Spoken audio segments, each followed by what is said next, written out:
नमस्कार दोस्तों, हमारे सबका स्वागत है। दोस्तों, मुद्रास्फीति का जो पीडीएफ नोट्स है वह मैंने जो टेलीग्राम पेड ग्रुप का चैनल है उस पर प्रोवाइड कर दिया है तथा उसका जो 1 पेज शॉर्ट नोट है उसको भी प्रोवाइड कर दिया है।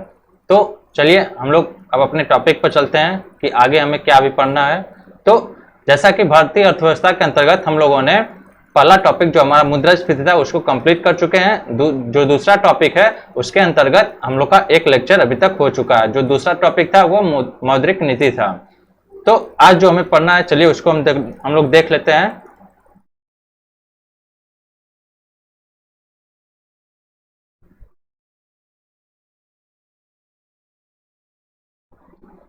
कि जब मौद्रिक नीति जब बनती है तो जो आरबीआई है दो उपकरण का प्रयोग करती है। जैसा कि हम लोग पढ़े थे, दो उपकरण का प्रयोग करती है। कौन कौन से होते हैं? पहला था पारंपरिक उपकरण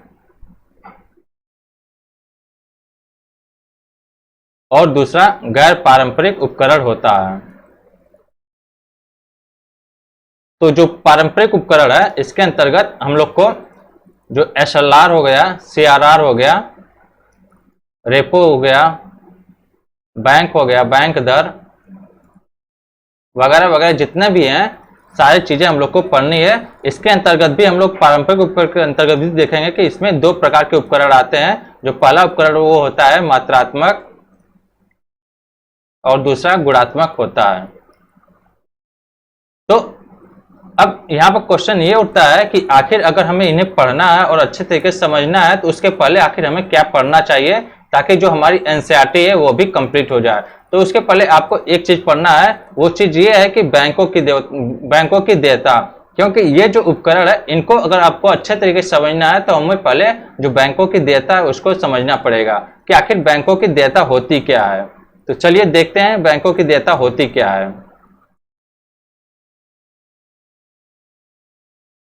बैंकों की देयता या इसे हम लोग बोलते हैं लायबिलिटी।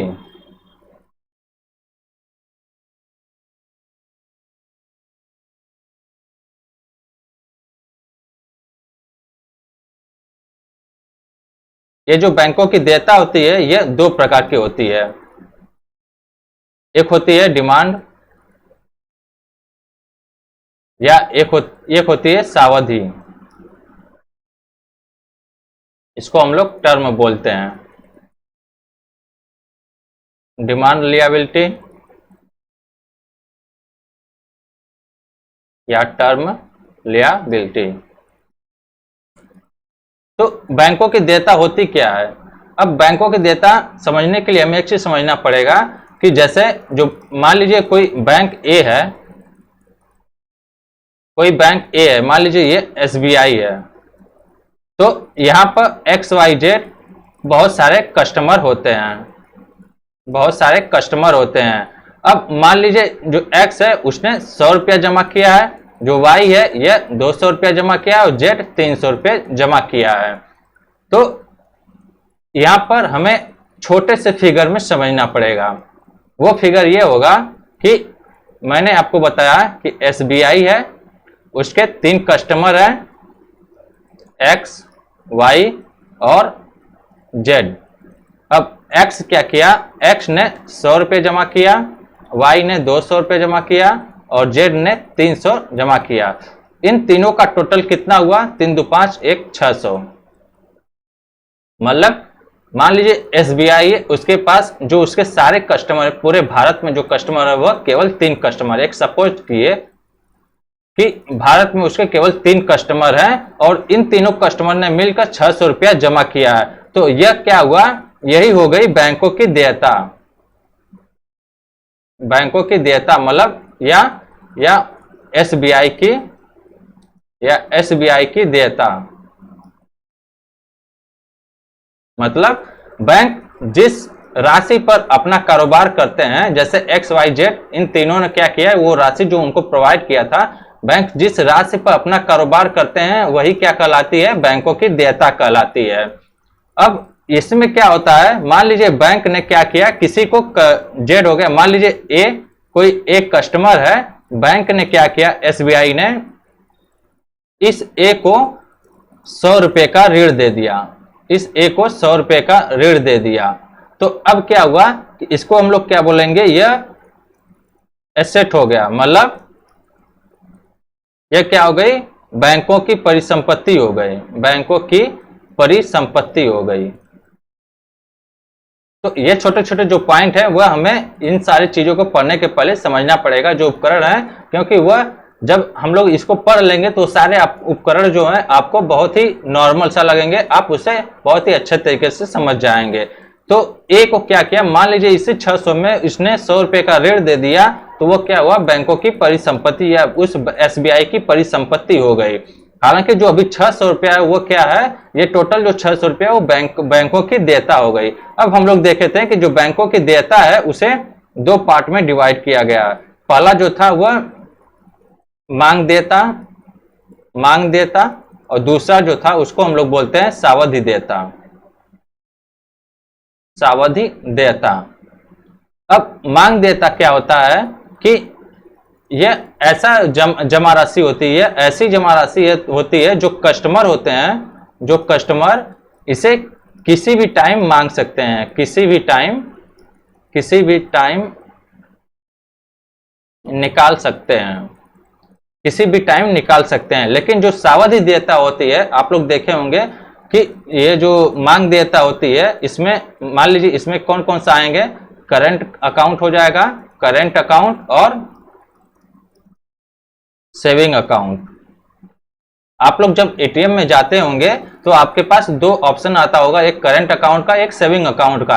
ये दोनों अकाउंट क्या होते हैं, एक होता है चालू खाता, एक होता है बचत खाता। ये दोनों अकाउंट क्या होते हैं कि इन दोनों अकाउंट्स में जब हम पैसे, मतलब कि जब हम अकाउंट खुलाने जाते हैं तो हम वहां पर पहले लिख देते हैं, वहां पे दिया जाता है, फॉर्म में भरा जाता है कि हमें कैसा अकाउंट खुलवाना है, करंट अकाउंट खुलवाना है, सेविंग अकाउंट खुलवाना है या सावधि अकाउंट खुलवाना है। तो ऐसे केस में क्या होगा कि करंट अकाउंट और सेविंग अकाउंट, इस केस में क्या होगा कि जो कस्टमर है इस पैसे को किसी भी समय निकाल सकता है। तो मतलब जैसे आप एटीएम में जाएंगे तो आप जो करंट अकाउंट या सेविंग अकाउंट में पैसे रखे हुए हैं आप उसी को निकाल सकते हैं। अब मान लीजिए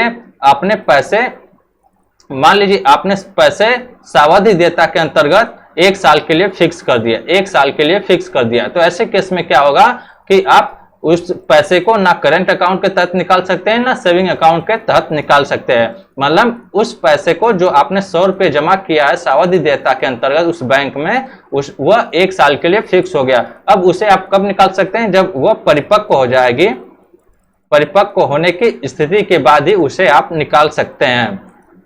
तो हम लोग देखते हैं कि मांग देयता होती क्या है और सावधि देयता क्या होती है।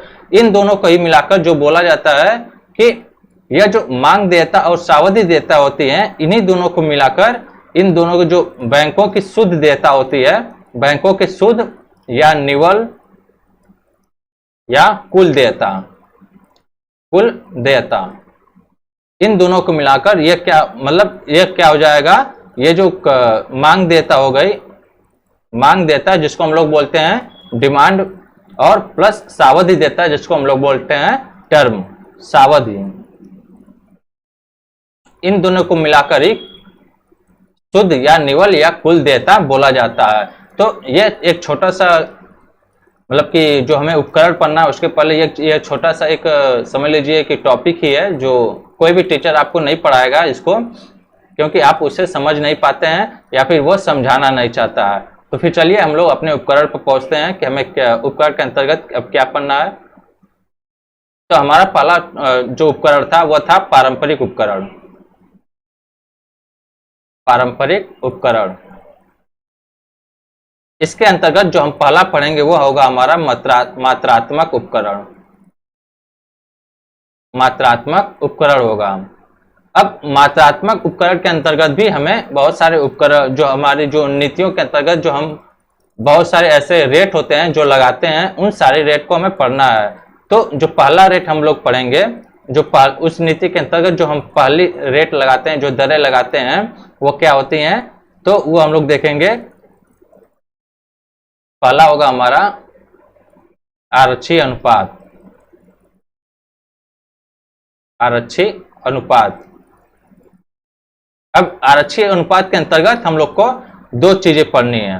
पहली चीज पढ़नी है cash reserve ratio, cash reserve ratio.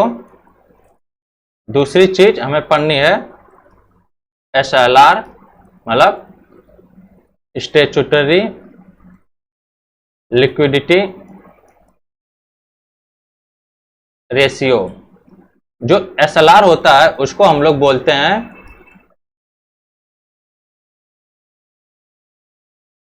सावधिक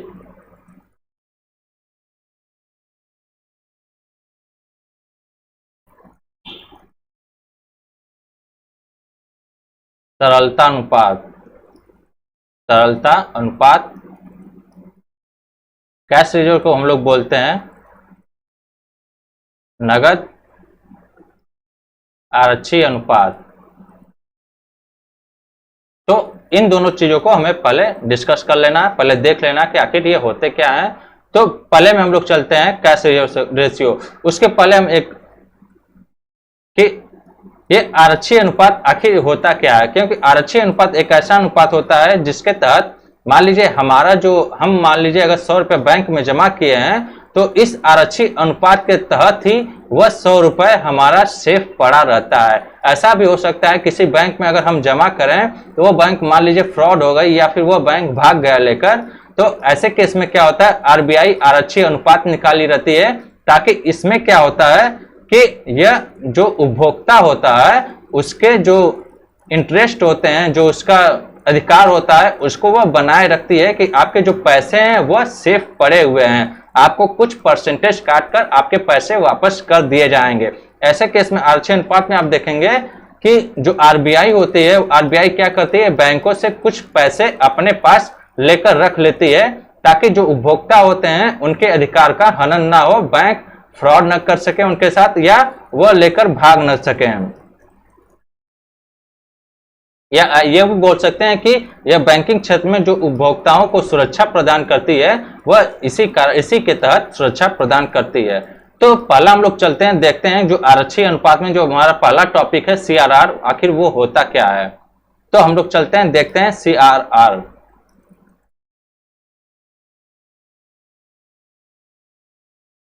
इसको हम लोग हिंदी में क्या बोलते हैं, नगद आरक्षी अनुपात।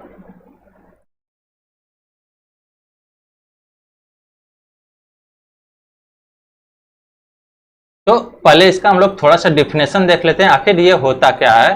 तो अगर हम लोग देखें तो जैसे मैंने पढ़ाने से पहले जो उपकरण है उसको पढ़ाने से पहले आपको एक चीज बताई थी कि बैंकों की देयता क्या होती है, शुद्ध देयता क्या होती है, निवल देयता क्या होती है, मांग देयता क्या होती है, सावधि देयता क्या होती है। इन सारी चीजों को मैंने आपको पढ़ाया था।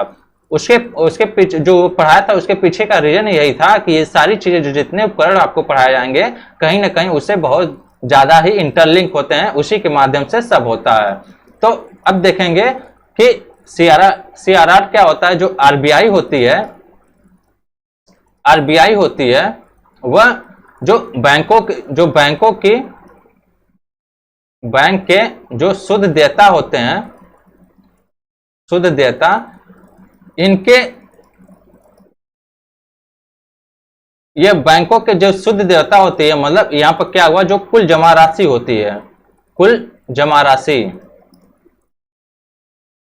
इनसे यह 4% मतलब जो वर्तमान में दर चल रही है, वर्तमान दर ये हमेशा बदलती रहती है। तो जब आप नोट्स आपको प्रोवाइड किया जाएगा तो नोट्स में हमेशा जब आपको न्यूज वगैरह में आपको मिल जाएगा, या फिर जो हमारा चैनल है उस पर आपको करंट अफेयर्स भी प्रोवाइड किए जाएंगे। तो वहां से आप इसको, या तो फिर जो टीचर्स हैं वो आपको बता देंगे, या हमारे द्वारा ही आपको एक नोटिफिकेशन दे दिया जाएगा कि जो दर है वह चेंज हुई है कि नहीं हुई है, या फिर यह बोल दिया जाएगा कि जो दर हुई थी, जो 4%, मान लीजिए वर्तमान में भी 4% है, अगर आगे यह 5% हो गया तो आपको बता दिया जाएगा कि वहां 4% के जगह पर आप उसको काट कर आप 5% लिख लीजिए।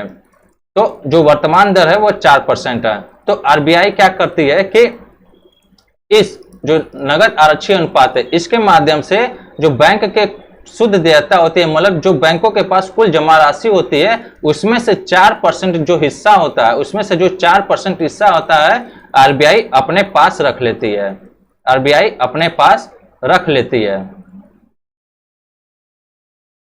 आरबीआई अपने पास रख लेती है। अब मान लीजिए कैसे होता है कि यहां पर ले लेते हैं कि यह आरबीआई है, यह आरबीआई है, और दूसरा एक चीज ले लेते हैं कि मान लीजिए यह कोई बैंक है, यह कोई बैंक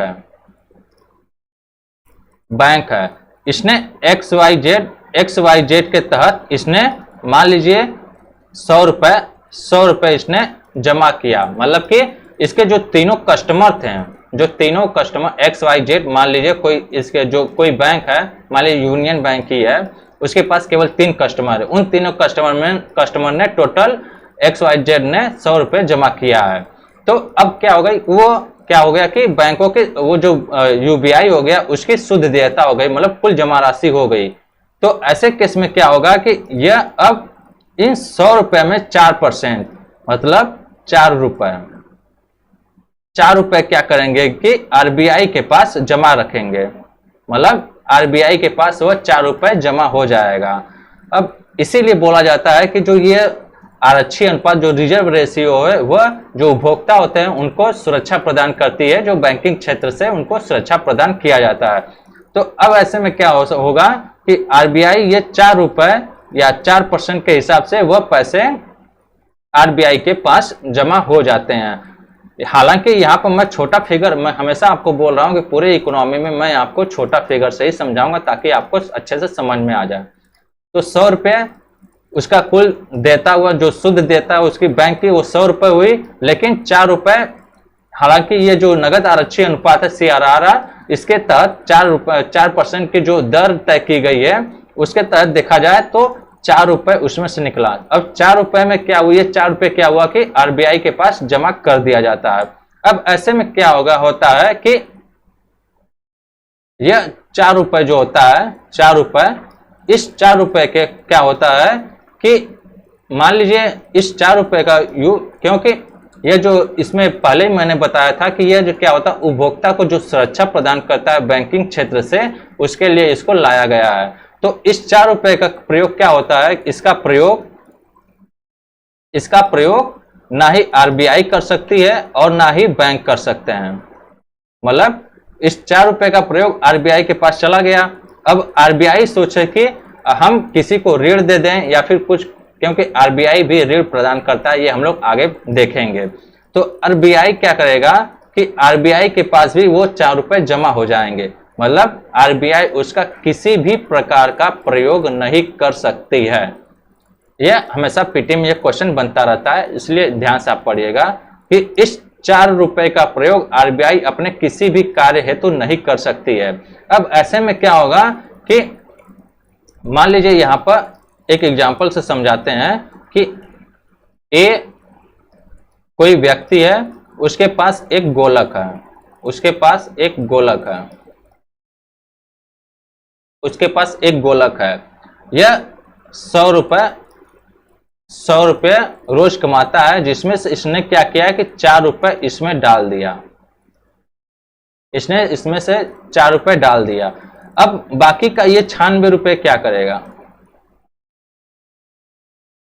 बाकी का ये 96 रुपए यह मार्केट में जाएगा, जो अर्थव्यवस्था है, जो बाजार है, उसमें 96 रुपए से कुछ ना कुछ खरीद लेगा। लेकिन यह 4 रुपए क्या हुआ, यह 4 रुपए अर्थव्यवस्था के बाहर चली गई, मतलब यह गोलक में चल गया। उसको वह कभी आगे जाकर यूज कर सकता है, लेकिन आरबीआई उसे यूज नहीं कर सकती है। मतलब एक एग्जाम्पल के तौर पर मैंने आपको बताया था कि यह 4 रुपए वह गोलक में डाल दिया, यह अर्थव्यवस्था के बाहर चली गई। यही होता है कि जो बैंक होते हैं वह 4 रुपए दे देते हैं आरबीआई को। अब आरबीआई क्या करती है, उसे अपने पास रख लेती है। आरबीआई इसका प्रयोग किसी भी रूप में नहीं कर सकती है, जिसके कारण यह कहा जा सकता है कि यह जो मुद्रा होती है यह अर्थव्यवस्था के बाहर चली जाती है। इसीलिए जो सीआरआर होता है यह मुद्रास्फीति को नियंत्रण करने का एक अच्छा साधन भी माना जाता है। तो ऐसे में देखते हैं कि आरबीआई इस मुद्रा का प्रयोग नहीं कर सकती है। अब आगे देखते हैं कि होता यह था कि वर्तमान में, अभी हम लोग देखें, वर्तमान में 4% के हिसाब से यह दर निश्चित की गई है, लेकिन 2006 के पहले 2006 के पहले इस पर जो न्यूनतम तथा अधिकतम दरें लागू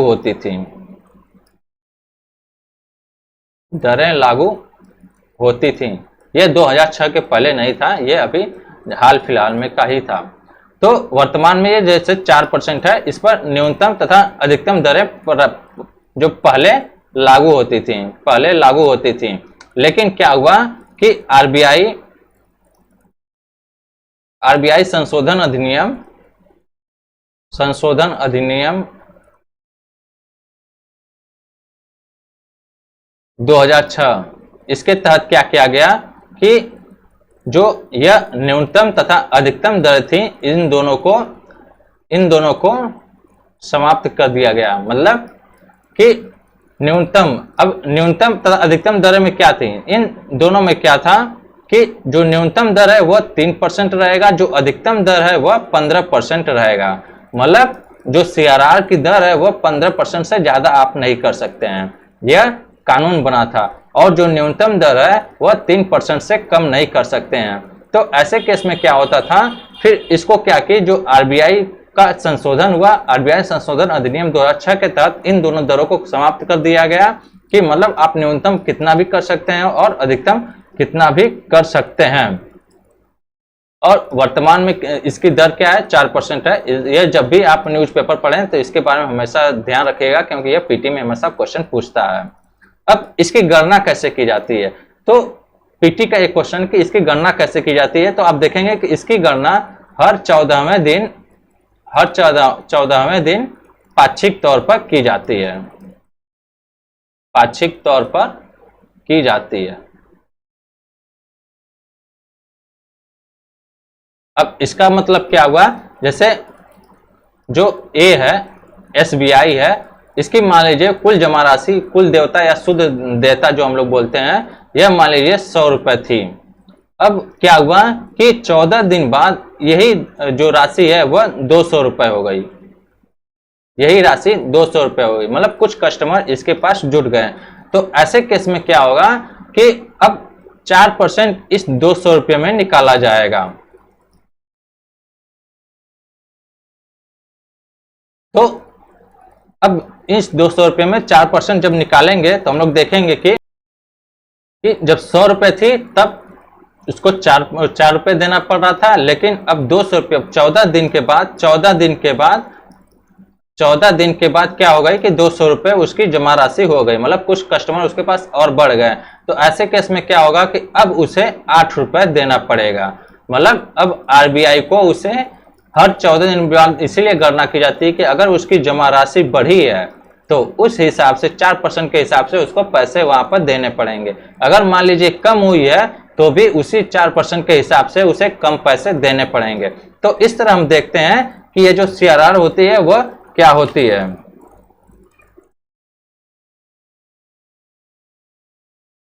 अब हम लोग देखते हैं कि आखिर इसका प्रयोग कैसे किया जाता है। मान लीजिए कोई अर्थव्यवस्था है, मान लीजिए आपका कोई मार्केट, छोटा सा मार्केट है, वह मार्केट है मान लीजिए ए, आपका कोई छोटा सा मार्केट है। यहां पर क्या हुआ कि जो अर्थव्यवस्था वहां आपकी है, वहां पर मुद्रा का प्रवाह या तरलता अगर ज्यादा हो तो ऐसे केस में क्या होगा कि आरबीआई जो सीआरआर है, सीआरआर की दर इसको बढ़ा देगी। ऐसे केस में क्या होगा कि आरबीआई सीआरआर की दर बढ़ा देगी, ताकि जो मुद्रा का प्रवाह या तरलता जो ज्यादा है, या फिर सिंपल ये बोल सकते हैं जो अधिशेष राशि है, मतलब ज्यादा राशि है, उसको आरबीआई सीआरआर के माध्यम से अपने पास सोख लेगी। मान लीजिए अगर जैसे मुद्रा का प्रवाह अगर मान लीजिए 1000 है, उस जो एरिया है, छोटा सा जो मार्केट है, वहां पर 800 रुपये काफी है, इसको एक पूरे आप एक देश के तौर पर समझिएगा, एक छोटे से एरिया के तौर पर मत समझिएगा। मान लीजिए कोई एक जो हम छोटा सा एरिया बोल रहे हैं उसको आप केवल एक देश के तौर पर ही समझिएगा। तो मान लीजिए उस बाजार के लिए 800 रुपये काफी होते हैं, बस उस अर्थव्यवस्था के लिए 800 रुपये काफी है ताकि जो मुद्रास्फीति है वह नियंत्रण में है। लेकिन अब क्या होता है कि वहां पर 1000 रुपये मतलब मुद्रा का प्रवाह 1000 रुपये हो जाता है, मतलब अधिक राशि हो जाती है। ऐसे केस में क्या होगा कि वहां की जो केंद्रीय बैंक होगी, जो आरबीआई है, मान लीजिए भारत में आरबीआई है, वह क्या करेगी कि इन 200 रुपये जो 200 रुपये एक्स्ट्रा हुए हैं, जो 200 रुपये एक्स्ट्रा हुए हैं, इस 200 रुपये को सोखने के लिए आरबीआई क्या करेगी कि सीआरआर की जो दर है उसको बढ़ा देगी, जो सीआरआर की दर है उसको बढ़ा देगी। अब ऐसे केस में क्या होगा कि पहले 4% के हिसाब से वह उसने पैसे लिए, अब क्या होगा कि वह मान लीजिए 7% कर दे, वह 7% कर दे, तो जो 7% के हिसाब से अब मान लीजिए, अब आखिर में यहाँ पे एक चीज ये भी समझने लायक है बात है कि जो मुद्रा का प्रवाह या तरलता होता है वह होता क्या है। आप देखेंगे जो आखिर ये कहाँ से निकलती है, अर्थव्यवस्था में कैसे आती है, तो आप देखेंगे कि जो बैंक है, बैंकों के माध्यम से ही हम सारी जो मुद्राएं हैं उसका संचालन करते हैं। कि हमें जब मुद्रा चाहिए होता है तब हम बैंक जाते हैं, जब हमें जमा करना होता है तब हम बैंक जाते हैं, मतलब जो मुद्रा का लेन देन करते हैं हम बैंकों से ही करते हैं। तो इसी तरह मान लीजिए बैंक अगर ज़्यादा पैसा दे दे तो ऐसे केस में क्या होता है, जो मुद्रा का प्रवाह या तरलता है वह बढ़ जाता है। तो आरबीआई अब यही करती है। आरबीआई, जैसा कि मैंने जब आपको मौद्रिक नीति पढ़ाया था, स्टार्टिंग में आपको बताया था कि जो मौद्रिक नीति जारी करती है वो तो आरबीआई करती है, लेकिन अर्थव्यवस्था में इसको क्रियान्वित कौन करता है, वो बैंक करते हैं। तो ऐसे केस में अब यहाँ पर देखेंगे कि आप कि जो बैंक होता है, मान लीजिए जो बैंक है वह XYZ मान लीजिए बैंक है, यह इनके पास 800 रुपये, इनके पास 800 रुपये जमा राशि है और 800 रुपये किसी मार्केट में, यह मतलब एक मार्केट है या कोई एक अर्थव्यवस्था है जहां पर 800 रुपये पर्याप्त होते हैं। लेकिन इन्होंने क्या किया कि इनके पास जमा राशि बढ़ गई, इनके पास जमा राशि 2000 रुपये हो गई। इन्होंने क्या किया कि उस मार्केट के लिए 1000 रुपये दे दिया, मतलब उस मार्केट में 1000 रुपये का ऋण दे दिया, या फिर जो, क्योंकि जो कारोबार होता है या फिर जो उपभोक्ता उपभोग करता है वह ऋण के माध्यम से ही करता है, किसी न किसी सोर्स के माध्यम से ही करता है। तो अब क्या होगा कि ये बैंक क्या करेगा कि 1000 रुपये मान लीजिए वहां पर ऋण दे दिया। अब बैंक को भी अपना कारोबार करना ही है, वह ऋण उसको देगा ही, अब जो पैसे जिसका लिया उसको भी देगा ही। तो ऐसे केस में क्या होगा कि अब आरबीआई क्या करेगी कि ये जो ऋण है, जो बैंक ऋण दिया है, उसको कम करने के लिए आरबीआई क्या करेगी कि जो बैंकों पर सीआरआर लागू होता है, जो बैंकों पर सीआरआर लागू होता है वह उसकी दर क्या करेगी, बढ़ा देगी। अब क्या होगा कि वह 800 रुपये की जगह 1000 रुपये ऋण दी, लेकिन अब ऐसे केस में क्या होगा कि सीआरआर तो अब बढ़ चुका है।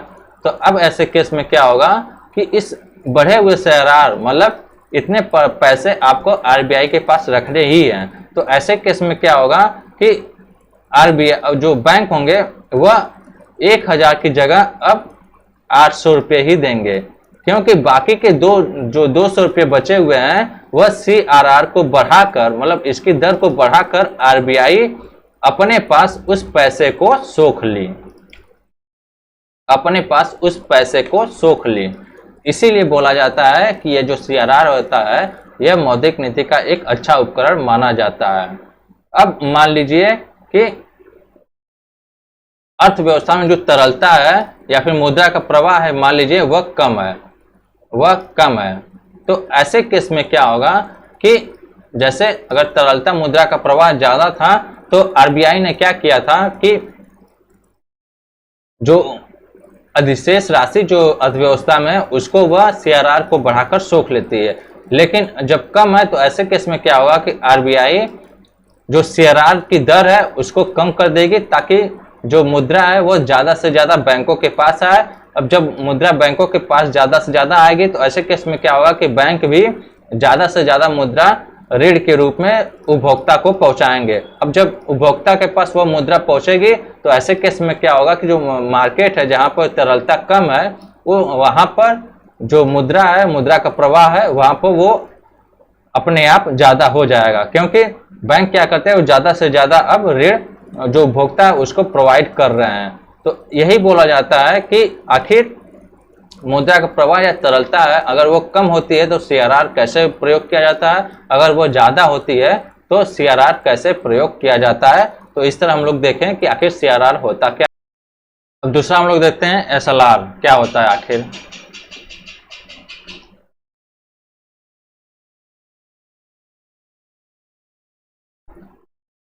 एसएलआर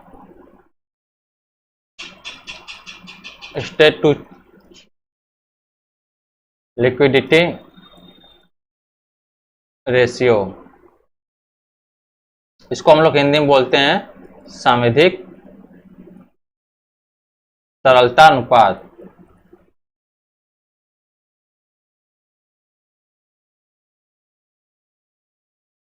जैसा कि सीआरआर में हम लोग देखे थे कि जो दरें होती हैं वो दर के हिसाब से आरबीआई क्या करती है कि सीआरआर के दर के हिसाब से जो धनराशि निकलती है वो उसे अपने पास रख लेती है।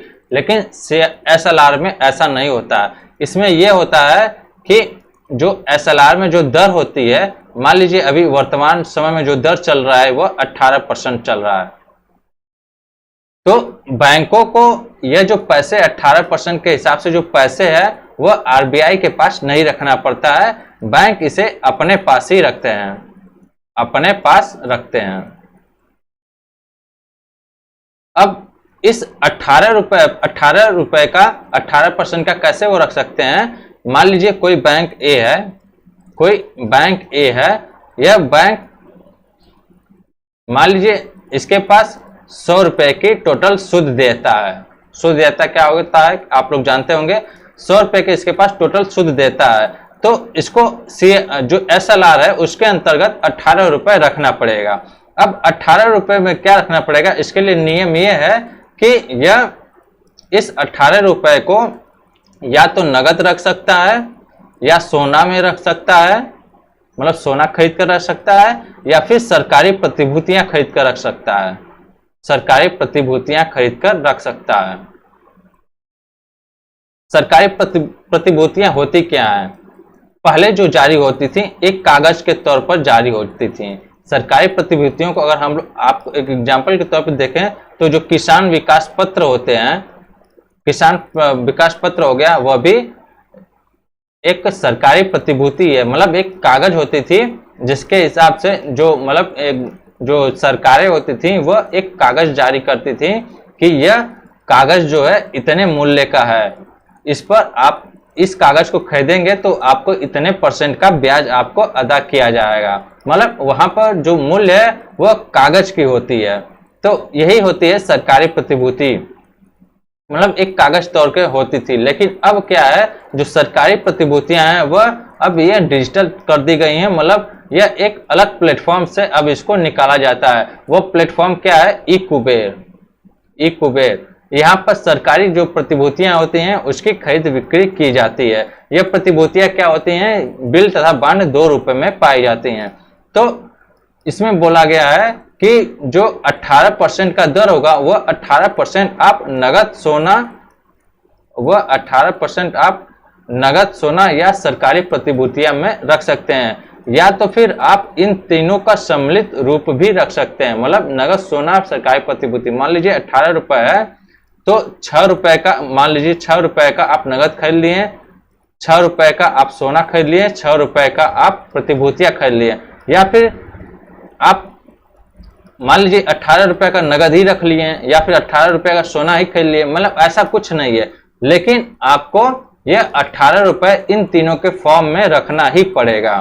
तो अब यही होता है कि जो 18 रुपए है वह जो बैंक होते हैं, बैंकों के पास ये 18 रुपए फिक्स हो जाता है, मतलब बैंकों के पास ये 18 रुपए रख दिया जाता है। अब बैंक क्या करते हैं, मान लीजिए कोई बैंक ए है, यह क्या करेगा, ये 18 रुपए, इस 18 रुपए का प्रयोग यह जो उपभोक्ता होता है उसको ऋण देने के उद्देश्य से नहीं कर सकता है, मतलब उपभोक्ता को ऋण यह नहीं दे सकता है। अब ऐसे केस में क्या होगा कि यह 18 रुपये तो वो रख लिया, अब यह 18 रुपये का प्रयोग वह उपभोक्ता को ऋण देने के उद्देश्य से नहीं कर सकता, क्योंकि यहाँ पर जब हम आपको बता रहे थे तो स्टार्टिंग में ही बताया था, यह जो उपभोक्ता होता है उसको बैंकिंग सेवा से जो सुरक्षा होती है उस सुरक्षा को प्रदान करने हेतु तो यह आरबीआई लाती है। तो ये 18 रुपये अब जो बैंक होते हैं वह किसी को ऋण के तौर पर नहीं दे सकते हैं, यह अपने पास नगद, सोना या फिर सरकारी प्रतिभूति के तौर पर यह रख सकते हैं। लेकिन यहाँ पर एक चीज देखा गया है कि जो यह एसएलआर है वह एसएलआर मौद्रिक नीति का एक अच्छा उपकरण नहीं माना जाता है। वो कैसे कि आप सीआरआर जब देखे थे, सीआरआर में आप देखे होंगे कि जो 4% की जो वर्तमान दर अभी है, सीआरआर में क्या होता है कि जो 4% है उसको नगद के तौर पर आरबीआई के पास रखना होता है, आरबीआई भी उसका यूज नहीं कर सकती है और ना ही बैंक यूज कर सकते हैं। लेकिन एसएलआर के केस में क्या है कि जो एसएलआर है वह जो बैंक है वह 18% के हिसाब से अपने पास रखे रहेंगे, अपने पास रखे रहेंगे, और वो किस फॉर्म रखेंगे, नगद, सोना या फिर सरकारी प्रतिभूति। अब ऐसे केस में क्या होता है कि मान लीजिए ये जो बैंक है इसने सोना खरीद लिया, इसने सोना खरीद लिया या सरकारी प्रतिभूति खरीद ली, इसने सोना या सरकारी प्रतिभूति खरीद ली। अब यह सोना कहां से खरीदेगा, यह सोना मार्केट से खरीदेगा, यह सोना मार्केट से खरीदेगा, और सरकारी प्रतिभूति कहां से खरीदेगा, सरकार से खरीदेगा, सरकार आरबीआई से खरीदेगा, और सोना मार्केट से खरीदेगा। अंततः जो पैसा गया है इन दोनों के फॉर्म में, सोना और सरकारी प्रतिभूति, इन दोनों के फॉर्म में जो पैसा गया है वह अंततः क्या होता है, अर्थव्यवस्था में चला जाता है, वह अंततः क्या होता है, अर्थव्यवस्था में, मार्केट में चला जाता है। इसीलिए जो एसएलआर है उसको जो मौद्रिक नीति का एक अच्छा उपकरण नहीं माना जाता है। लेकिन यह क्या होता है कि जो उपभोक्ता होते हैं उनके जो पैसे होते हैं उनको यह संरक्षित रखने में कामयाब हो जाता है। वह कैसे कि एसएलआर में क्या होता है कि 18% जो होते हैं, 18% होता है, रेट होता है, वह तय की गई है। अब ऐसे केस में क्या होता है कि मान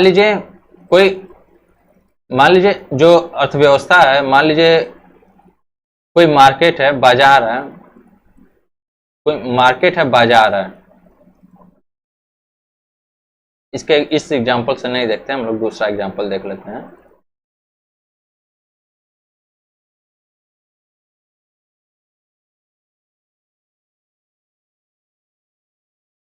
मान लीजिए एक बैंक है, यह एसएलआर के पहले जो एसएलआर लागू हो रहा है, जो बैंक है वह क्या कर रही है, ए कोई व्यक्ति है जो उसको 100 रुपये का ऋण दे रही है, बी कोई व्यक्ति है उसको 200 रुपये का ऋण दे रही है, सी कोई व्यक्ति है उसको 500 रुपये का ऋण दे रही है, उसको 500 रुपये का ऋण दे रही है। इसके पहले जो एसएलआर है, मान लीजिए सपोज दैट यह 10% के दर पर है, 10% के रेट पर है, तो बैंक ए को 100 रुपये का ऋण दे रही है, बी को 200 का, सी को 500 का ऋण दे रही है। यह टोटल मिलाकर अगर हम देखें तो 5 2 7 1 800 रुपये हो गए। अब यह जो ऋण ले रहा है, जो व्यक्ति ऋण ले रहा है, यह 800 रुपये कहाँ पर जाएगा, यह अर्थव्यवस्था में ही प्रवाहित होगा, अर्थव्यवस्था में ही प्रवाहित होगा। यह 800 रुपये जो भी लिया है, जिसने भी लिया है, वह किसी न किसी उद्देश्य से लिया है। मान लीजिए किसी जो 100 रुपये इन्होंने लिया है, इन्होंने मान लीजिए फ्रिज खरीदने के लिए ऋण लिया हो या फिर किसी उपभोग हेतु ऋण लिया हो। इकोनॉमी में उपभोग का मतलब केवल खाने से नहीं है, यहाँ पर जो भी चीज की आप खरीद बिक्री कर रहे हैं, सारी चीजें उपभोग के अंतर्गत आती है। तो मान लीजिए वह किसी न किसी उपभोग से लिया हो, या फिर वो अपने बच्चे को जो पढ़ाई करना उसके उस उद्देश्य से लिया हो, या फिर किसी भी उद्देश्य से लिया हो, तो अंततः वह क्या होता है, ये सारा पैसा क्या होता है, अर्थव्यवस्था में प्रवाहित हो जाती है। तो यहां पर मान लीजिए क्या होता है, ऐसे केस में क्या होता है कि इसीलिए बोला जाता है जो एसएलआर होता है वह जो मौद्रिक नीति होती है उसका अच्छा एक उपकरण नहीं माना जाता है, क्योंकि यह अर्थव्यवस्था में प्रवाहित हो जाता है। लेकिन यह यहाँ पर इसके लिए एक बेनिफिट ये होता है कि यह जो बैंक होते हैं, इन बैंकों का जो ऋण की दिशा होती है, ऋण की दिशा इनको यह नियंत्रित कर देती है, नियंत्रित कर देती है, नियंत्रित कर देती है। अब कैसे नियंत्रित करती है वो हम लोग देख लेते हैं कि पहले जब यह 10% था, मान लीजिए एसएलआर का रेट पहले जब 10% था तो बैंक कितना दे रहा था, 800 रुपए का ऋण प्रदान कर दे रहा था। अब ऐसे केस में क्या होगा कि चूंकि अब 18% हो गया है, बैंकों को अब 18% के हिसाब से उस पैसे को नगद, सोना या सरकारी प्रतिभूति में रखना पड़ेगा। तो ऐसे केस में क्या होगा कि अब बैंक क्या करेगा, ए को मान लीजिए अगर 100 रुपये ए को दे रहा है तो मान लीजिए 100 रुपये ए को दे दिया, बी को 200 रुपये दे दिया, लेकिन सी को मान लीजिए 500 की जगह अब इसको 100 रुपये दे दिया। तो अब अगर इस हिसाब से देखें, इसको 100 रुपये की जगह इसको 50 रुपये भी दे सकता है, 10 रुपये भी दे सकता है। मैं आपको छोटा फिगर इसलिए बता रहा हूँ ताकि आपको समझ में आ जाए। तो ए जो है, ए को उसने 100 रुपया मान लीजिए दिया, बी को 200 रुपया दिया, सी को 100 रुपया दिया, क्योंकि चूंकि अब उसको 18% के हिसाब से जो पैसे हैं वह अपने पास उसको किसी भी हालत में रखना ही है। तो इसीलिए बोला जाता है कि यह जो ऋण की दिशा एसएलआर क्या करता है, बैंकों के द्वारा प्रदान की गई जो ऋण होता है उसकी दिशा नियंत्रित कर देती है। क्योंकि जब एसएलआर का रेट कम था तो वो 800 रुपये ऋण दे देते थे, जिससे क्या होता था, मार्केट में तरलता ज्यादा हो जाती थी। लेकिन अब एसएलआर का रेट चूंकि 18% हो गया है तो अब वो कितना दे पा रहे हैं, अब वो केवल देख रहे होंगे कि 100, 200, ये 400, मतलब 400 रुपये ही दे पा रहे हैं। तो अब इसको अगर हम लोग बाजारी तौर पर देखें, तो बाजारी तौर पर अगर हम लोग इसको देखें तो आप देख सकते हैं कि अगर आरबीआई इसका प्रयोग कैसे करती है उसको हम लोग देख लेते हैं। अगर मान लीजिए अर्थव्यवस्था में, अगर अर्थव्यवस्था में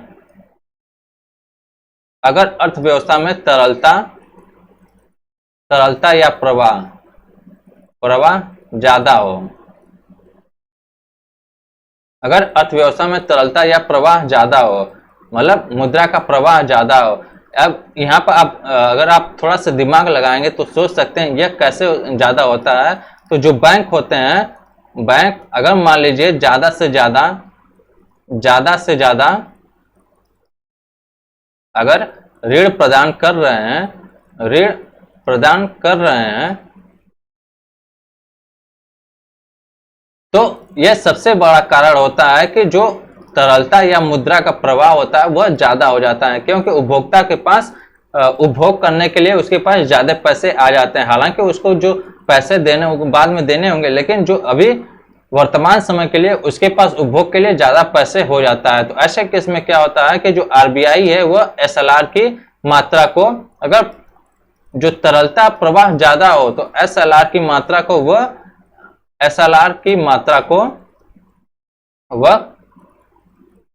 बढ़ा देती है, एसएलआर की मात्रा को वह बढ़ा देगी, जिससे अब क्या होगा कि बैंकों के पास, चूंकि अब उन्हें पहले वो 10% के हिसाब से एसएलआर रखते थे, लेकिन अब चूंकि अब 18% हो गया है तो उन्हें 18% के हिसाब से एसएलआर रखना होगा, जिसके द्वारा क्या होगा कि वह अब जो उपभोक्ता होंगे उन्हें कम से कम ऋण देना चाहेंगे। अब जब कम से कम ऋण देंगे तो जो उपभोग के लिए ऋण लिया जा रहा है वह कम से कम अर्थव्यवस्था में जाएगा, जिससे जो मुद्रा का प्रवाह या तरलता होगा वह कम से कम रहेगा।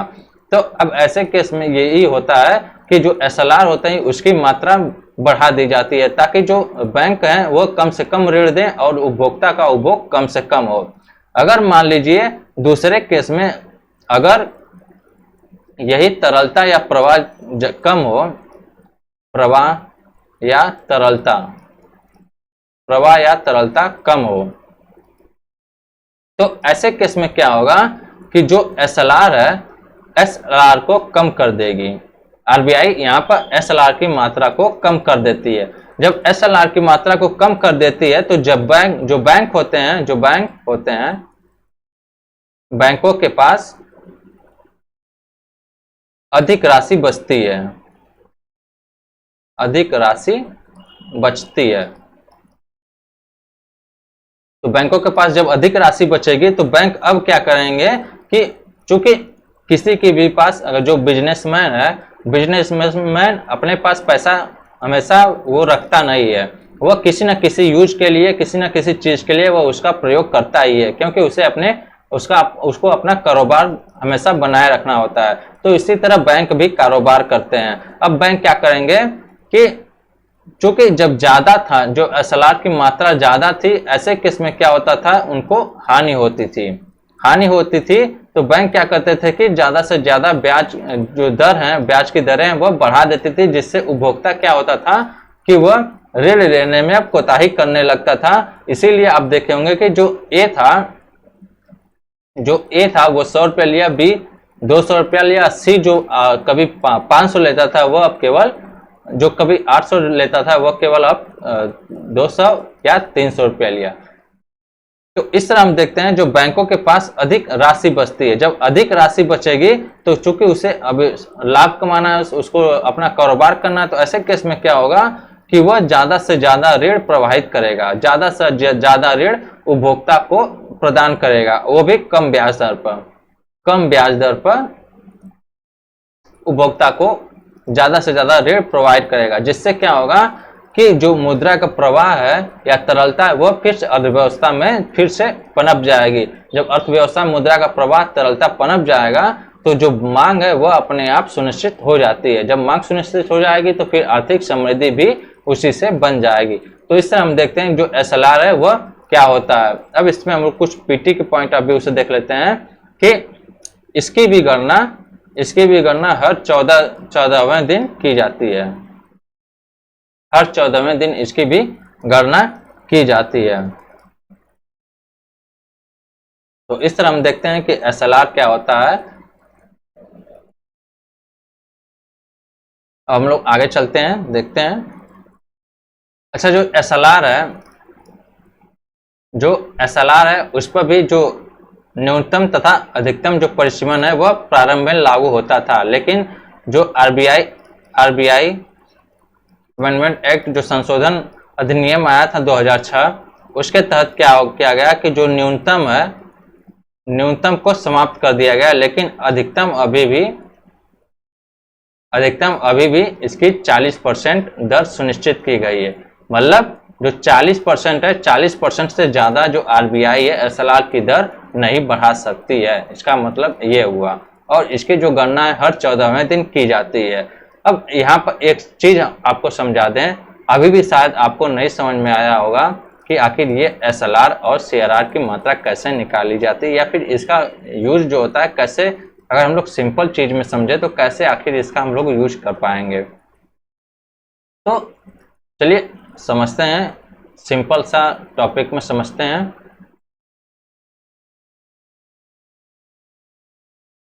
मान लीजिए कोई व्यक्ति है,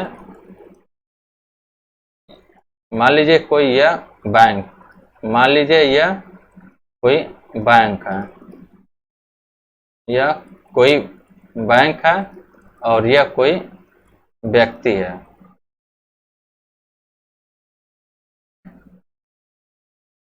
यह कोई बैंक है और यह कोई व्यक्ति है, दो चीजें हो गए। अब यहां पर आप देखेंगे कि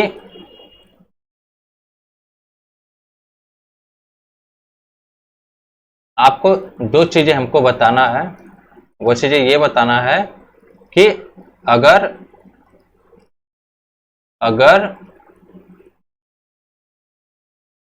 ब्याज दर ज्यादा हो, ज्यादा हो, पहला।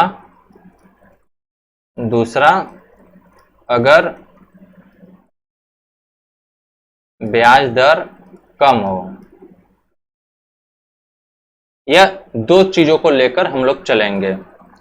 मतलब जो बैंक ऋण प्रदान कर रहा है, जो बैंक ऋण प्रदान कर रहा है, जो बैंक इन्हें ऋण प्रदान कर रहा है इस व्यक्ति को, अगर ब्याज दर ज्यादा हो, अगर ब्याज दर ज्यादा हो तो ऐसे केस में क्या होगा। ये एक छोटा सा एग्जांपल जो कि आपको पूरी जो मौद्रिक नीति है उसको अच्छी तरीके से आपको समझा देगा। अगर जो बैंक है, बैंक किसी व्यक्ति को ऋण प्रदान कर रहा है, अगर ब्याज दर ज्यादा हो तो व्यक्ति क्या करेगा, अगर इस व्यक्ति को बहुत ज्यादा जरूरी होगा तभी वह ज्यादा ब्याज दर पर भी ऋण लेगा। अगर ब्याज दर कम हो, अगर इस व्यक्ति को उस पैसे की जरूरत न हो तो भी वह व्यक्ति इस पैसे को लेगा। तो यह चीज आप लोग समझ लिए कि अगर ब्याज दर ज्यादा होगा तो व्यक्ति को जब सबसे ज्यादा जरूरत होगा तभी वह ऋण लेगा। अगर ब्याज दर कम होगा तो व्यक्ति को अगर नहीं जरूरी भी होगा तो भी ऋण लेगा। अब यहां पर एक चीज समझ लीजिए कि अब मान लीजिए CRR, मुद्रा का प्रवाह या तरलता, मान लीजिए जो अर्थव्यवस्था है उसमें ज्यादा है, अर्थव्यवस्था में ज्यादा है। चूंकि जो बैंक है, बैंक ने क्या किया कि कम ब्याज दर पर ज्यादा से ज्यादा ऋण प्रवाहित किया, कम ब्याज दर पर ज्यादा से ज्यादा ऋण प्रवाहित किया, और जो व्यक्ति था उसने ज्यादा से ज्यादा ऋण प्राप्त किया, जिससे क्या हुआ कि जो अर्थव्यवस्था है वहां पर मुद्रा का प्रवाह या तरलता ज्यादा हो गया। अब क्या होगा कि चूंकि 4% के हिसाब से, मान लीजिए 4% के हिसाब से ही आरबीआई ने CRR को लागू किया। अब उस 4% के भी हिसाब से बैंक को क्या पास क्या है कि अधिशेष राशि है।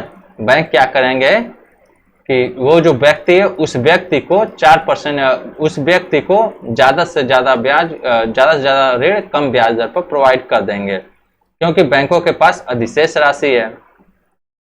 अब मान लीजिए इनके पास 100 रुपए था तो अभी 4 रुपए इनको आरबीआई के पास रखना था, मतलब ये 96 रुपए का ऋण ये प्रोवाइड कर दे रहे थे। अब क्या है कि CRR को मान लीजिए यहां पर अगर मान लीजिए 15% कर दें, क्योंकि 15% तो कर नहीं सकता है, बहुत ज्यादा राशि हो जाती है, लेकिन अगर हम आपको समझाने के लिए बताएं, अगर वो CRR जो आरबीआई 15% कर दे तो अब क्या है कि इस 100 रुपए में कितना रखना पड़ेगा आरबीआई के पास, 15 रुपए रखना पड़ेगा। चूंकि जब पहले 4% था तो 96 रुपए वह ऋण के तौर पर उपभोक्ता को दे सकते थे, लेकिन अब क्या होगा कि उन्हें अब क्या करेंगे, ये 85 रुपए, केवल 85 रुपए ही ऋण के तौर पर उपभोक्ता को दे पाएंगे, और बाकी 15 रुपए क्या करेंगे, बाकी 15 रुपए वह उनको आरबीआई के पास रखना अनिवार्य हो जाएगा। तो अब क्या होगा, अब इसमें क्या होगा, 100, चूंकि उनके पास, बैंकों के पास 100 रुपए था, अब बैंक 100 रुपए के पास था तो 15 रुपए वह आरबीआई के पास रख दिए। अब क्या हो रहा है कि उनका कारोबार है, अब कारोबार में 15 रुपए घाटा हो रहा है, क्योंकि 96 रुपए पहले वो 96 रुपए का ऋण देते थे जिससे वो पैसे कमा लेते थे, लेकिन अब 85 रुपए का ऋण दे रहे हैं जिससे वो पैसे कमा रहे हैं। तो अब ऐसे केस में क्या होगा कि अब बैंक क्या करेंगे कि ब्याज दर को बढ़ा देंगे, ब्याज दर को बढ़ा देंगे। फिर अब यही दूसरा आ जाता है, अब यही दूसरा आ जाता है कि अब क्या करेंगे, चूंकि जब CRR बढ़ा 15% तो बैंक क्या करेंगे कि उन्हें घाटा हो रहा है, पहले उनको 96 रुपए अपना ऋण देना पड़ता था जिससे वो ब्याज वगैरह लेकर कमा लेते थे, लेकिन अब 85 रुपए का ऋण देना पड़ रहा है, ब्याज लेंगे तो भी नहीं कमा पाएंगे। तो ऐसे केस में क्या होगा कि जो उपभोक्ता होगा, जो ऋण लेता है, उसके ऊपर वो ब्याज ज्यादा बढ़ा देते हैं। जब ज्यादा बढ़ा देते हैं तो ऐसे केस में क्या होगा, चूंकि मार्केट में जो अर्थव्यवस्था थी वहां पर मुद्रा का प्रवाह या तरलता ज्यादा था। अब जब मुद्रा का प्रवाह या तरलता ज्यादा था तो आरबीआई ने जो सीआरआर था उसको बढ़ा दिया। जब उसको बढ़ा दिया तो अब बैंक क्या करेंगे कि वो 85 रुपए का ही ऋण दे पाएंगे। जब 85 रुपए का ही ऋण दे पाएंगे तो ऐसे केस में क्या होगा कि अपना कारोबार को अच्छे तरीके से चलाने के लिए, मतलब उनको घाटा ना हो, तो अब ब्याज दर में बढ़ोतरी कर देंगे। जब ब्याज दर में बढ़ोतरी कर देंगे तो जो उपभोक्ता उनसे ऋण लेता था अब वह ऋण लेने में संकोच करने लगेगा। जब ऋण लेने में संकोच करने लगा, जैसे पहले मान लीजिए 10 लोग ऋण ले लेते थे, लेकिन जब ब्याज दर बढ़ गया तो ऐसे केस में क्या होगा कि 5 ही लोग ऋण लेंगे। अब 5 लोग ऋण लेंगे तो ये जो 5 लोग ऋण लिए हैं, इन्हीं 5 लोगों का जो पैसा होगा वह अर्थव्यवस्था में प्रवाहित होगा। अगर ब्याज दर कम रहता था तो 10 लोग ऋण लेते थे, इसीलिए 10 लोगों का पूरा पैसा अर्थव्यवस्था में प्रवाहित होता था। यही बोला जाएगा, अगर तरलता ज्यादा हो तो कैसे, यही एक नीति होती है जो आरबीआई बैंकों के माध्यम से करवाती है। तो हमने देखा कि अगर ब्याज दर कम हो तो क्या प्रभाव पड़ता है, अगर ब्याज दर ज्यादा हो तो क्या प्रभाव पड़ता है। लेकिन अगर मान लीजिए मुद्रा का प्रवाह या तरलता किसी अर्थव्यवस्था में कम होती है तो ऐसे केस में क्या होता है, मान लीजिए कोई व्यक्ति है, मान लीजिए कोई व्यक्ति ए है, मान लीजिए कोई व्यक्ति ए है, इनके पास चूंकि महंगाई आ गई है, महंगाई आई है, मुद्रा का प्रवाह तरलता इनके पास कम है, तो मान लीजिए ये पर डे का 100 रुपये कमाते हैं। तो 100 रुपये में कमाते हैं, मान लीजिए ये टोटल 96 रुपये, 96, मान लीजिए ये नहीं 80 रुपये, मान लीजिए ये टोटल खर्च करते हैं। अब 80 रुपये खर्च करते हैं तो मान लीजिए यहाँ पर ये 30 रुपये कपड़े वगैरह में खर्च किए हैं, 30 रुपये एजुकेशन वगैरह में खर्च किए हैं, और 20 रुपये अपने बच्चों के फ्यूचर वगैरह जो भी है, अपने वाइफ वगैरह के लिए, या फिर या किसी कोई बाइक ले लिए, कोई कार वगैरह ले लिए। ऐसे केस में क्या होगा कि यह 80 रुपये, मान लीजिए 100 रुपये कमा रहे थे, 80 रुपये यह खर्च किए, 80 रुपये यह खर्च किए। लेकिन यहाँ पर होता यह है कि मुद्रा का प्रवाह या तरलता यहाँ पर ज्यादा थी, जिससे वो केवल 20 रुपये ही बचा पाते थे अपने पास।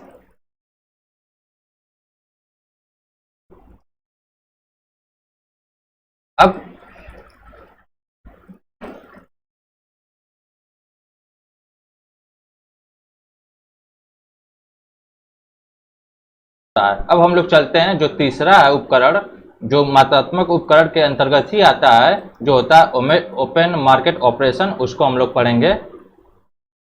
तो चलिए पढ़ा जाए। ओपन मार्केट ऑपरेशन,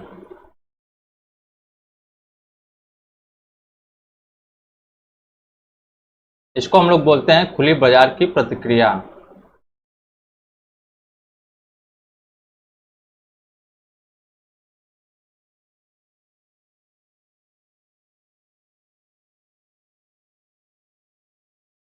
जैसा कि पिछली वीडियो में हमने देखा था कि जो एसएलआर होता है, जो एसएलआर होते हैं उसमें जो बैंक हैं जिस मात्रा में उनको पैसे रखने होते हैं वह किस रेट पे होता है, 18% पे उनको रखना होता है।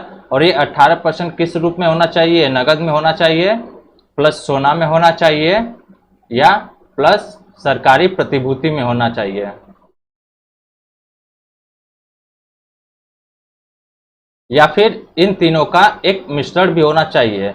मतलब जो एसएलआर के रूप में पैसा जो बैंक रखेंगे वह नगद के रूप में होना चाहिए, सोना के रूप में होना चाहिए, या सरकारी प्रतिभूति के रूप में होना चाहिए, या इन तीनों के सम्मिलित रूप में भी होना चाहिए। लेकिन अब यहाँ पर जो क्वेश्चन उठता है कि ये सरकारी प्रतिभूति होती क्या है। सरकारी प्रतिभूति के बारे में मैं जब एसएलआर आपको पढ़ा रहा था उस टाइम भी बताया था, आज फिर से आपको रिवाइज कर देता हूँ कि आखिर ये सरकारी प्रतिभूति होती क्या है।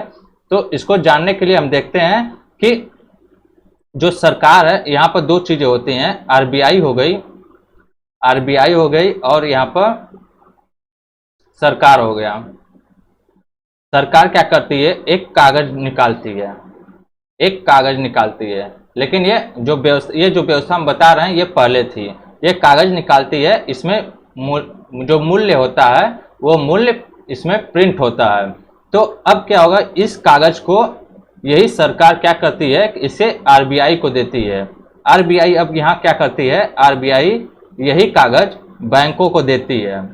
मतलब अगर मान लीजिए 100 रुपए का ये कागज है, तो ये सरकार क्या करती है, 100 रुपए का ये कागज बैंकों को देगी और आरबीआई को देगी। अब आरबीआई क्या करेगी कि यही कागज 100 रुपए का बैंकों को देगी, लेकिन बैंक क्या करते हैं इसमें, बैंक इस कागज का, मान लीजिए वो 100 रुपए का कागज है तो बैंकों को 105 रुपए देना पड़ता है।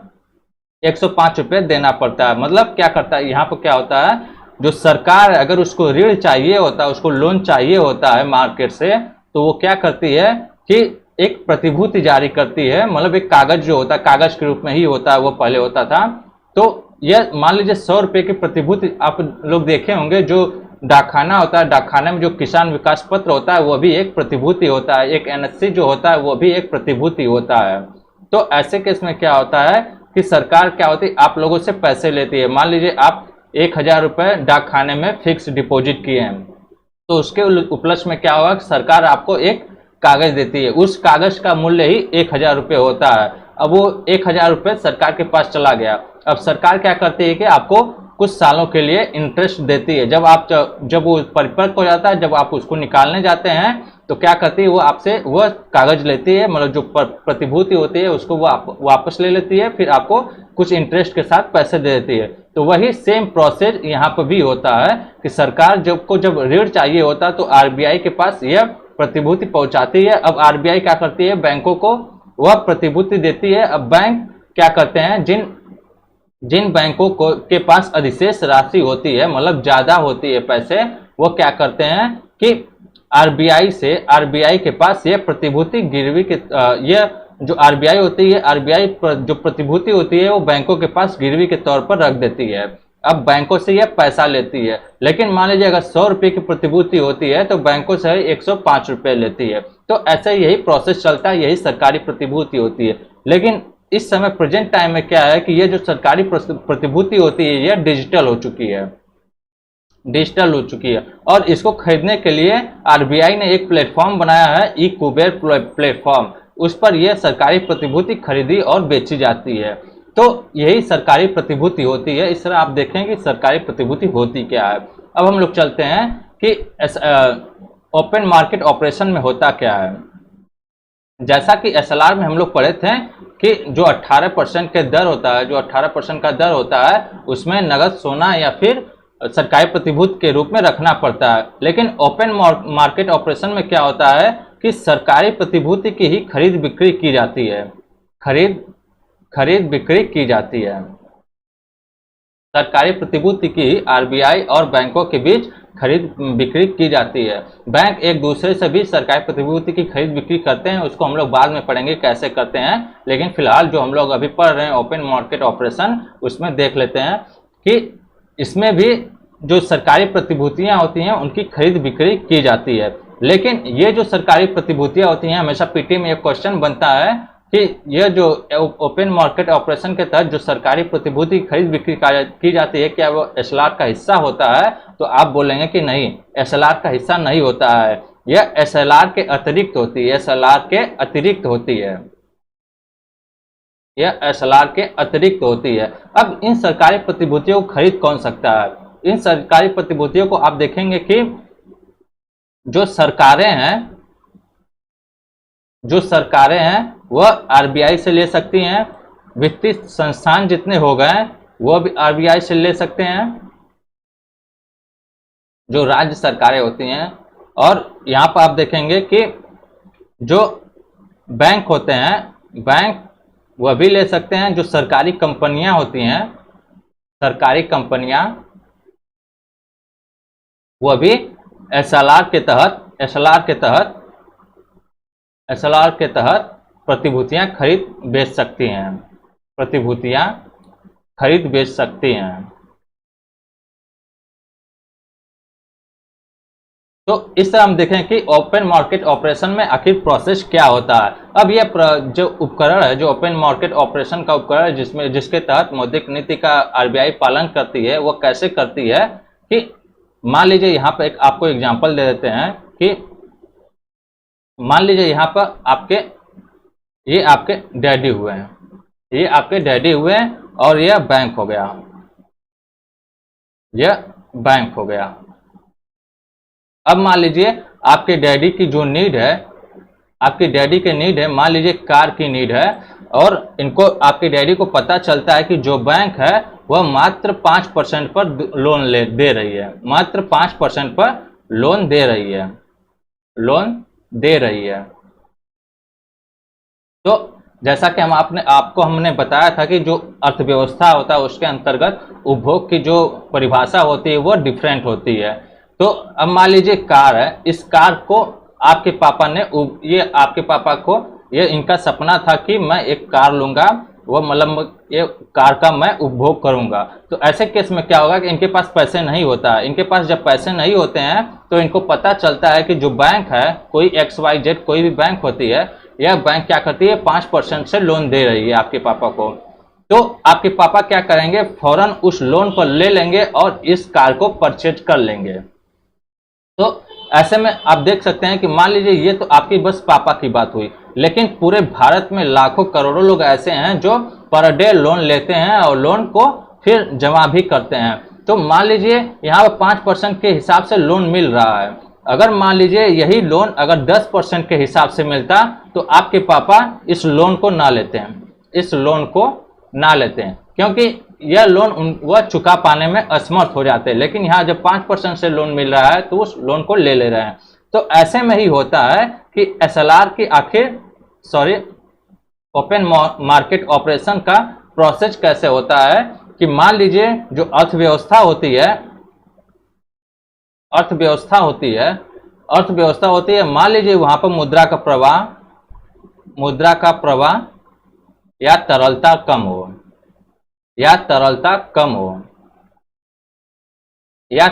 कम हो, तो ऐसे केस में क्या करती है, आगे हम लोग देख लेते हैं कि मान लीजिए पहला हम लोग देख लेते हैं कि मुद्रा का प्रवाह अगर मान लीजिए कम हो, तो ऐसे केस में होगा कि ये जो बैंक है और ये आरबीआई है, ये जो बैंक है और ये आरबीआई है। मान लीजिए जो अर्थव्यवस्था है वहां पर मुद्रा का प्रवाह कम है, मतलब जिसके कारण ये हो रहा है कि जब आदमी के पास जब मुद्रा ही नहीं रहेगी, जैसे आपके पापा हैं, आपके पापा के पास मुद्रा नहीं थी जिसके कारण वह परचेज नहीं कर पा रहे थे, उससे क्या हुआ कि जो अर्थव्यवस्था है वहां से एक कार की डिमांड कम हो गई। मतलब अगर उनके पास मुद्रा रहता तो वो क्या करते हैं, उस कार को परचेज कर लेते हैं, लेकिन उनके पास मुद्रा न रहने के कारण, जो तरलता है वह न रहने के कारण आपके पापा उस कार को परचेज नहीं कर पा रहे हैं, जिसके कारण उनको लोन लेना पड़ा था। तो ऐसे केस में क्या होगा, अगर मान लीजिए मुद्रा का प्रवाह या तरलता अर्थव्यवस्था में कम है, तो ऐसे केस में क्या होगा, आरबीआई क्या करेगी, जो प्रतिभूतियां बैंकों को दी है, जो प्रतिभूतियां बैंकों को दी है, मतलब जो प्रतिभूतियां बैंकों के पास गिरवी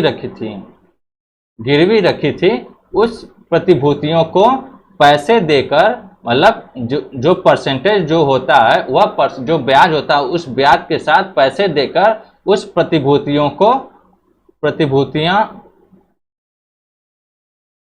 उन प्रतिभूतियों को फिर यह अपने पास वापस ले लेगी। ऐसे केस में क्या होगा कि यह जो कागज की प्रतिभूतियां होती हैं यह आरबीआई के पास चली जाती हैं और जो पैसे होते हैं वह बैंकों के पास चला जाता है। अब एक बिजनेसमैन क्या करता है, एक बिजनेसमैन कभी अपना घाटा नहीं होने देता है। मान लीजिए अब क्या होगा कि जब मुद्रा का प्रवाह या तरलता कम था, तो ऐसे केस में क्या था कि जो बैंक थे वह, अब उनको अगर लोन किसी को देना होता था तो क्या करते थे, ज्यादा ब्याज दर पर लोन देते थे। ऐसे केस में क्या होगा कि जो मांग होगी, मतलब जैसे आपके पापा का एग्जांपल जो मैंने दिया था कि जब ज्यादा परसेंटेज था, तो ऐसे केस में क्या होता था कि जो आपके पापा थे उस लोन को लेने में असमर्थ हो जाते हैं, क्योंकि ये चुकता नहीं कर पाते हैं। तो अब बैंक क्या करते हैं, बैंक तो उनको अपना बिजनेस करना है, उनको अर्थव्यवस्था से नहीं मतलब है कि अर्थव्यवस्था में मुद्रा कैसी है कैसी नहीं है। ये सब सारी जिम्मेदारी आरबीआई की होती है कि आरबीआई उसका पालन बैंकों से कैसे करवाए। तो ऐसे केस में क्या होगा कि जो प्रतिभूतियां हैं वो आरबीआई के पास चले जाएंगे। अब आरबीआई से जो पैसे हैं वो बैंकों के पास चले आएंगे। अब जब बैंकों के पास अधिशेष राशि हो जाएगी तो बैंक उस पैसे को रखने की कोशिश तो करेंगे नहीं, और ज्यादा ब्याज दर पर उसे उसे बांटने की भी कोशिश नहीं करेंगे, क्योंकि यहाँ पर फिर एक कंपैरिजन हो जाएगा कि अदर बैंक हैं, अगर मान लीजिए कम ब्याज दर पर पैसे दे रहे हैं तो दूसरा बैंक भी चाहेगा कम ब्याज दर पर पैसा देना चाहे। तो ऐसे ही मुद्रा का प्रवाह अगर अर्थव्यवस्था में कम है तो उस हिसाब से क्या करेगी कि ये जो बैंकें हैं ये बैंकें अपने कस्टमर को कम से कम ब्याज दर पर कम से कम ब्याज दर पर कम से कम ब्याज दर पर ऋण उपलब्ध कराएंगे, ऋण उपलब्ध कराएंगे ताकि इनके पास जो अधिशेष राशि आई हुई है यह अधिशेष राशि वो अपने पास न रखें, क्योंकि एक बिजनेसमैन अपने पास जो राशि अधिशेष राशि होती है वो नहीं रखता। अधिशेष मतलब ज्यादा जो पैसे होते हैं वो नहीं रखता है, वो अपने काम भर का पैसा ही रखता है, बाकी वो अपने बिजनेस में लगा देता है। तो ऐसे केस में क्या होगा, ये बैंक है, ये बैंक क्या करेंगे, वो ज्यादा से ज्यादा उस राशि को ऋण की मात्रा में कस्टमर को देना चाहेंगे और कम ब्याज दर पर देना चाहेंगे। जब कस्टमर के पास वही राशि कम ब्याज दर पर ज्यादा से ज्यादा आएगा तो मान लीजिए आपके पापा के पास पैसे नहीं थे तो क्या करेंगे, कम ब्याज दर पर जब उनको ऋण मिल रहा है तो उस ऋण को लेकर वह कार खरीद लेंगे। तो यही एक प्रोसेस होता है एसएलआर के अंतर्गत, मतलब ये एसएलआर के अंतर्गत ही नहीं पूरे मौद्रिक नीति में ये जो प्रोसेस है यही प्रोसेस ही अपनाया जाता है। बाकी ये जो वर्ड होते हैं बैंक दर, रेपो दर वगैरह वगैरह, एसएलआर, सीआरआर, ये सब मतलब कि ये जो प्रोसेस यही प्रोसेस मेन होता है, लेकिन वो सब केवल एक रेट होते हैं, उस रेट के हिसाब से इस मौद्रिक नीति को संभाला जाता है। तो यही प्रोसेस सबसे मेन है, यही पूरे प्रोसेस से आप मौद्रिक नीति को पढ़ लेंगे। तो इस तरह हम लोग देख लेते हैं। अब ये जो प्रतिभूतियां होती हैं, ये प्रतिभूतियां जो एसएलआर के अंतर्गत जो प्रतिभूतियां होती हैं, ओपन मार्केट ऑपरेशन के तहत जो प्रतिभूतियां होती हैं, ये प्रतिभूतियां एक निजी व्यक्ति भी खरीद सकता है, लेकिन 2017 में इसको लागू किया गया था, लेकिन अभी तक इसका अनुपालन नहीं किया गया है, मतलब अभी तक इसको पूर्णतः लागू नहीं किया गया। बोलने को तो बोल दिया गया कि ये प्रतिभूतियां एक निजी व्यक्ति भी खरीद सकता है, लेकिन अभी तक किसी निजी व्यक्ति को ये सरकारी प्रतिभूतियां दी नहीं गई है, या जो ई कूपर प्लेटफॉर्म से मिलता है वो भी नहीं दिया गया है। तो इस तरह हम देखते हैं कि जो ओपन मार्केट ऑपरेशन होता है वह आखिर होता क्या है। और इसमें एक चीज पीटी के पॉइंट ऑफ व्यू से देखेंगे कि यह बैंकों के लिए अनिवार्य नहीं होता है। हम लोग आगे देख लेते हैं पीटी के पॉइंट ऑफ व्यू से कि जो ओपन मार्केट ऑपरेशन के तहत जो सरकारी प्रतिभूतियां दी जाती हैं वह बैंकों के लिए अनिवार्य नहीं होता है, मतलब ऐसे केस में क्या होगा कि यूपीएससी का हमेशा काम है कि आपको इधर से उधर घुमाने का, मतलब आपको डायरेक्टली कोई क्वेश्चन नहीं पूछेगी। अब यूपीएससी यहाँ पे एक क्वेश्चन आपसे कर सकती है कि मान लीजिए कोई ए बैंक है और बी बैंक है, इसके पास अधिशेष राशि है, मतलब ज्यादा पैसा है, अधिशेष राशि है, और इसके पास कम राशि है। तो इसमें से कौन सी बैंक ऐसा होगा जो ओपन मार्केट ऑपरेशन के तहत सरकारी प्रतिभूतियां लेनी चाहेंगी। तो जैसा कि मैंने आपको बताया था कि जो प्रतिभूतियां कौन सी बैंक खरीदते हैं, वही बैंक खरीदते हैं जिनके पास ज्यादा पैसा होता है, क्योंकि वो चाहती हैं। इसमें एक बात और पड़ जाती है कि जो ऋण होता है, जो ऋण वो कस्टमर को देते हैं उसकी गारंटी नहीं होती कि वह ऋण की पूर्ति हो पाएगी या नहीं हो पाएगी, लेकिन जो सरकारी प्रतिभूतियां होती हैं जो आरबीआई से वो खरीदती हैं उसकी एक गारंटी होती है कि आज नहीं तो कल हमें वो पैसे मिल ही जाएगा। जब आरबीआई चाहेगी तो वो पैसे उन्हें ले सकती है। तो ऐसे केस में क्या होता है कि ये ज़्यादा से ज़्यादा ऋण को भी न देने के उद्देश्य से ये सरकारी प्रतिभूतियां ज़्यादा से ज़्यादा खरीदते हैं, ये ए बैंक वाले। तो अब ऐसे केस में क्या होगा, यह जो ए है यह ओपन मार्केट ऑपरेशन के तहत यह सरकारी प्रतिभूतियां खरीद सकता है, लेकिन ये नहीं खरीद पाएगा क्योंकि इसके पास इतने पैसे नहीं कि वो सरकारी प्रतिभूति खरीद सके। तो यही यूपीएससी घुमा सकता है आपको, यहाँ पर बस यही इतना ही पॉइंट है। तो इससे हम लोग तीसरा देखें कि आखिर ओपन मार्केट ऑपरेशन होता क्या है। अब हम लोग चौथा चलते हैं इसके अंतर्गत। इसके अंतर्गत हम लोग देख लेते हैं जो बैंक दर है। चलिए हम लोग अपने अगले उपकरण पर चलते हैं। उपकरण का नाम है बैंक दर। बैंक दर, इसको इंग्लिश में हम बोलते हैं बैंक रेट। तो आखिर ये होता क्या है, पहले हम लोग पूरा बकायदे अच्छे से पढ़ लेते हैं, उसके बाद फिर पीटी के लिए देख लेंगे कि पीटी में क्या क्या आने की संभावना होती है या क्या क्या आता है। तो देख लेते हैं कि आखिर ये होता क्या है। इसके तहत क्या होता है, मान लीजिए यहाँ पर कुछ एग्जाम्पल हम लोग ले लेते हैं। मान लीजिए एक एग्जाम्पल ले लेंगे यहाँ पर कि ये आपके दादा हो गए, ये आपके दादा हो गए और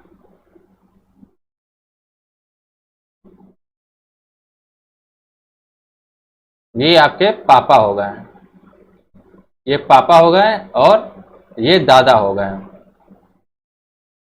सेम यही चीज आप यहां पर देखेंगे कि मान लीजिए ये आरबीआई हो गई और यहां पर इसको हम लोग बैंक बोल देंगे। मतलब दोनों चीज कंपैरिजन में सेम है, हम केवल आपको समझाने के लिए बोल रहे हैं ताकि आप एक जो घर से आप अगर समझ सकें, घर से मिलाकर एक दूसरे को समझ सकें तो काफी अच्छा समझ हो जाता है। तो देखते हैं कि मान लीजिए ये दोनों लोग क्या हैं, दोनों लोग एक बिजनेसमैन है, दोनों लोग एक बिजनेसमैन है।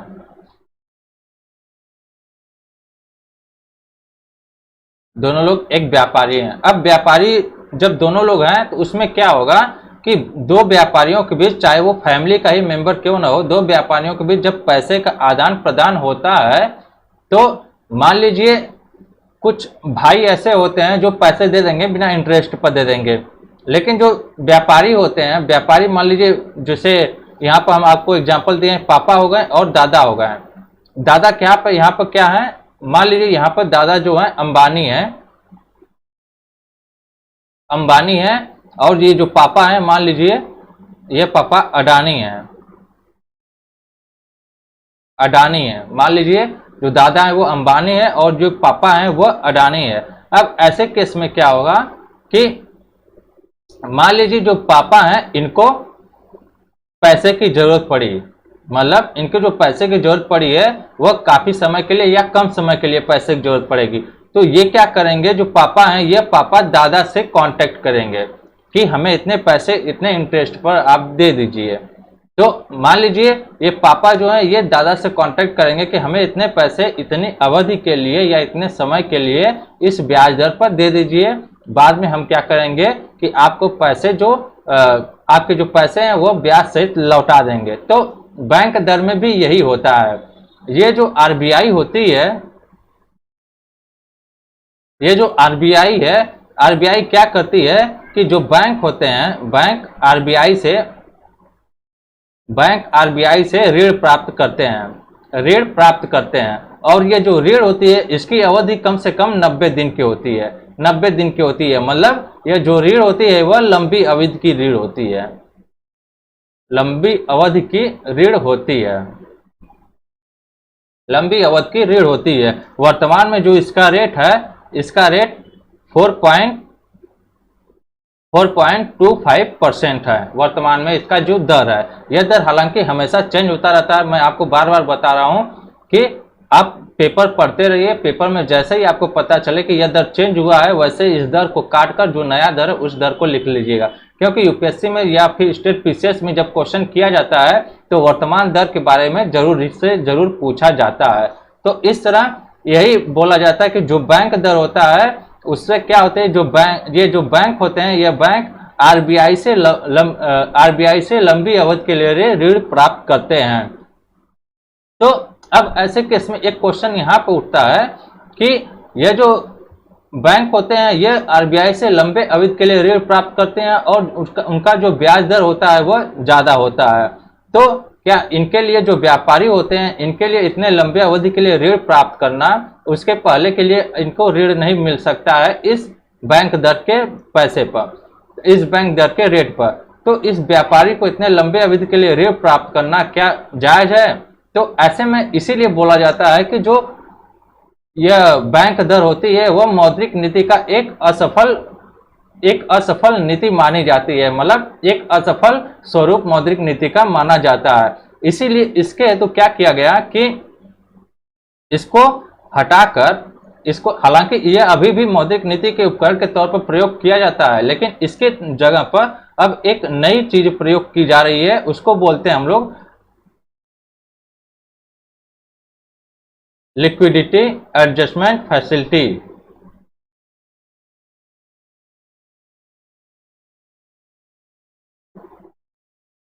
अब ये प्रयोग किया जा रहा है। अब ये जो है इसमें देखेंगे कि आप दो चीजों का प्रयोग इसमें किया जा रहा है। इसमें जो दो चीजें हैं वह है रेपो दर और रिवर्स रेपो दर,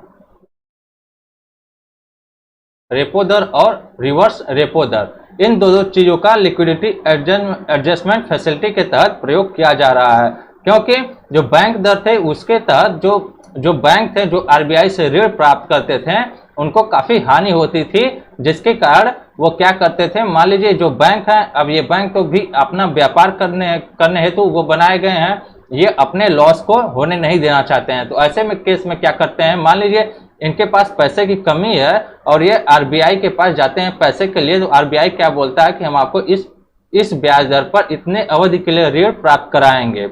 अब बैंकों को इस ब्याज को भी देना है और जो पैसा लिया है वो भी देना है। तो ऐसे केस में क्या होगा, जिस बैंक के पास पैसे की कमी होती है वो मान लीजिए जब किसी ग्राहक को ऋण प्रदान करता है तो वो अपने जो बचत होता है, जो व्यापार में जो घाटा होता है, उस घाटे की पूर्ति हेतु तो क्या करता है कि वह जो ऋण का ब्याज दर होता है उस दर को भी बढ़ा देता है, जिसके तहत वह आरबीआई को भी इसका भुगतान कर सके और अपने पैसे को भी सुरक्षित रख सके और अपना बिजनेस भी कर सके। तो इसीलिए यह बैंक दर जो है एक अच्छी पॉलिसी नहीं मानी जाती है, जिसके तहत लिक्विडिटी एडजस्टमेंट फैसिलिटी लाई गई। तो अब हम लोग चलते हैं, देखते हैं कि आखिर यह होता क्या है। उसके पहले हम लोग देख लेते हैं कि जो यह बैंक दर है इसका प्रयोग तो नहीं किया जाता है, लेकिन इसका प्रयोग अभी कुछ चीजों के लिए किया जाता है। वो चीज क्या है कि यहाँ पर जो सीआरआर होता है जो वर्तमान में 4% है और एसएलआर जो 18% है, सीआरआर और एसएलआर 18%। अगर मान लीजिए कोई बैंक इसको रखने में असमर्थ हो जाती है, मतलब कोई बैंक यह जो रेशियो है यह और एसएलआर इसको रखने में असमर्थ हो जाती है, तो ऐसे केस में क्या होता है कि आरबीआई जो होती है बैंक दर के हिसाब से ही इन पर जुर्माना लगा देती है, इन पर जुर्माना लगा देती है। मतलब जो बैंक दर है अब उसका प्रयोग मेनली किस लिए किया जाता है, बैंकों पर जुर्माना हेतु उनका प्रयोग किया जा रहा है। तो यह पीटी के लिए यह भी एक पॉइंट बन जाता है। तो इस तरह हम लोग देखें कि आखिर बैंक दर होता क्या है। अब हम लोग चलते हैं कि जो लिक्विडिटी एडजस्टमेंट फैसिलिटी है आखिर वो क्या होती है, देख लेते हैं। तो जैसा कि हम लोग देखे थे कि लिक्विडिटी एडजस्टमेंट फैसिलिटी, इसके तहत हम लोग देखे थे दो चीजें आती हैं, एक होता है रिवर्स रेपो दर और एक होता है रेपो दर। तो इन दोनों चीजों को हमें देखना है।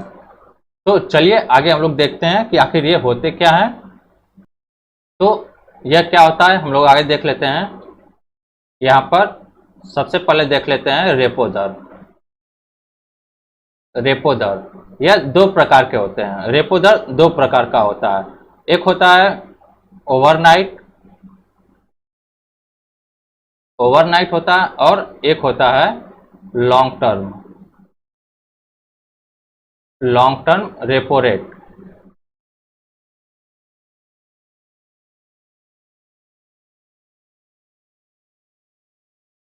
अब यह जो रेपो दर होता है, यह जो वर्तमान में जो इसका दर है वह कितना सुनिश्चित किया गया है, वह सुनिश्चित किया गया है 4%। जो बैंक दर है वह 4.25% सुनिश्चित किया गया है वर्तमान में, और जो रेपो दर है वह 4% सुनिश्चित किया गया है। इसके तहत क्या होता है, जो बैंक होते हैं वह बैंक क्या करते हैं, इसके तहत जैसा मैंने अभी पिछले ही टॉपिक में आपको बताया था, ये एग्जाम्पल आप हर चीज के लिए समझ सकते हैं, जितने आगे भी अब हमें पढ़ना है मौद्रिक नीति में, सभी के लिए एग्जाम्पल ये पूरी तरह सबसे बेस्ट फिट होगा। तो अब इसमें आगे क्या होगा देख लेते हैं कि क्या होगा कि आरबीआई बैंक जो होते हैं, बैंक आरबीआई से कम अवधि के लिए ऋण प्राप्त करते हैं, कम अवधि के लिए ऋण प्राप्त करते हैं। जैसा कि बैंक दर में क्या था कि उन्हें जो ऋण प्राप्त होती थी वह 90 डेज से ऊपर होता था, लेकिन इसमें क्या है, रेपो दर में यह जो ऋण की सीमा होती है यह 1 दिन का होता है, 7 दिन, 14, 21, 28, ऐसे ही यह होता है। तो मान लीजिए अगर बैंक जो है वह 1 दिन का ऋण प्राप्त कर रहे हैं तो वह क्या कहा जाएगा, ओवरनाइट रेपो। मतलब अगर वो 24 घंटे के लिए ऋण प्राप्त कर रहे हैं, 24 घंटे मतलब 1 दिन के लिए अगर वो ऋण प्राप्त कर रहे हैं तो उसको ओवरनाइट रेपो कहा जाएगा। अगर वह 1 दिन से ज्यादा के लिए ऋण प्राप्त कर रहे हैं तो उसको लॉन्ग टर्म रेपो कहा जाएगा। तो ऐसे केस में क्या होता है कि जो रेपो दर होती है, आप देखेंगे जो बैंक होते हैं वह आरबीआई से कम अवधि के लिए ऋण प्राप्त करते हैं। लेकिन यहाँ पर एक चीज यह देखा जाता है, यूपीएससी में एक क्वेश्चन यह भी बनता है कि जो बैंक होते हैं, जो शुद्ध देयता होती है बैंकों की, शुद्ध देयता, अब यह शुद्ध देयता क्या होती है, मैंने जब मौद्रिक नीति स्टार्ट किया था उसी टाइम आपको बताया था कि आखिर शुद्ध देयता होती क्या। मैं यहाँ पर आपको फिर से एक बार रिकैप कर दूं कि शुद्ध देयता आखिर होती क्या है। मान लीजिए कोई बैंक है XYZ, यहाँ पर कोई बैंक है, इसके कस्टमर है XYZ, केवल 3 कस्टमर ही हैं और यह बैंक के पास 100 रुपये टोटल जमा हुआ है। मतलब जो बैंक है उसके पास केवल 100 रुपये जमा हुई है। तो जितनी जमा राशि होती है, मतलब जितने भी कस्टमर होते हैं उसके सारे कस्टमर की जितनी जमा राशि होती है वह बैंकों की शुद्ध देयता या निव्वल देयता या कुल देयता कहलाती है। तो उसी को शुद्ध देयता बोलते हैं। अब ये अगर मान लीजिए ओवरनाइट के लिए अगर वो ऋण प्राप्त करना चाहते हैं आरबीआई से, तो आरबीआई से अगर ऋण प्राप्त करना चाहेंगे तो जितनी उनकी शुद्ध देयता होगी उसका 0.25% ही वह ऋण प्राप्त कर सकते हैं। मतलब यहाँ पर अगर उनके पास 100 रुपए की कुल जमा राशि है तो ऐसे केस में क्या होगा कि वह केवल 25 पैसे का ऋण प्राप्त कर सकते हैं। अब ऋण प्राप्त करने के लिए उनके क्या करना पड़ता है कि उनको सरकारी प्रतिभूतियां जो होती हैं, अब इस ऋण को प्राप्त करने के लिए वो क्या करते हैं कि जो सरकारी प्रतिभूतियां होती हैं,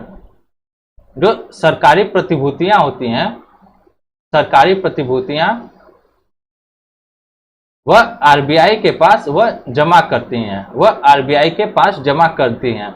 ऐसे केस में क्या होगा, अगर उनको 100 रुपए का ऋण प्राप्त करना है, अगर मान लीजिए आरबीआई से उनको 100 रुपए का ऋण प्राप्त करना है तो उनको 105 रुपए की जो सरकारी प्रतिभूतियां होती हैं वह आरबीआई के पास जमा करनी पड़ेंगी। तो इस ऐसे में ही उनको ऋण प्राप्त हो सकता है। तो हम लोग देखते हैं कि ओवरनाइट रेपो में आखिर कितने पैसे के तहत वह ऋण प्राप्त कर सकते हैं, और ऋण प्राप्त करने के लिए जो ऑपरेशन होता है वो क्या होता है, जो प्रोसेस होता है वो क्या होता है, लॉन्ग टर्म रेपो के तहत हम लोग इसमें क्या होता है कि इसमें जो कुल देयता होती है उसकी केवल 0.75% ही केवल प्राप्त कर सकते हैं, और जो ऋण की राशि होती है वह 10 करोड़ से ज्यादा होनी चाहिए। मतलब 10 करोड़ से ज्यादा होनी चाहिए, ये नहीं कि आप 100 रुपए का ऋण नहीं ले सकते हैं।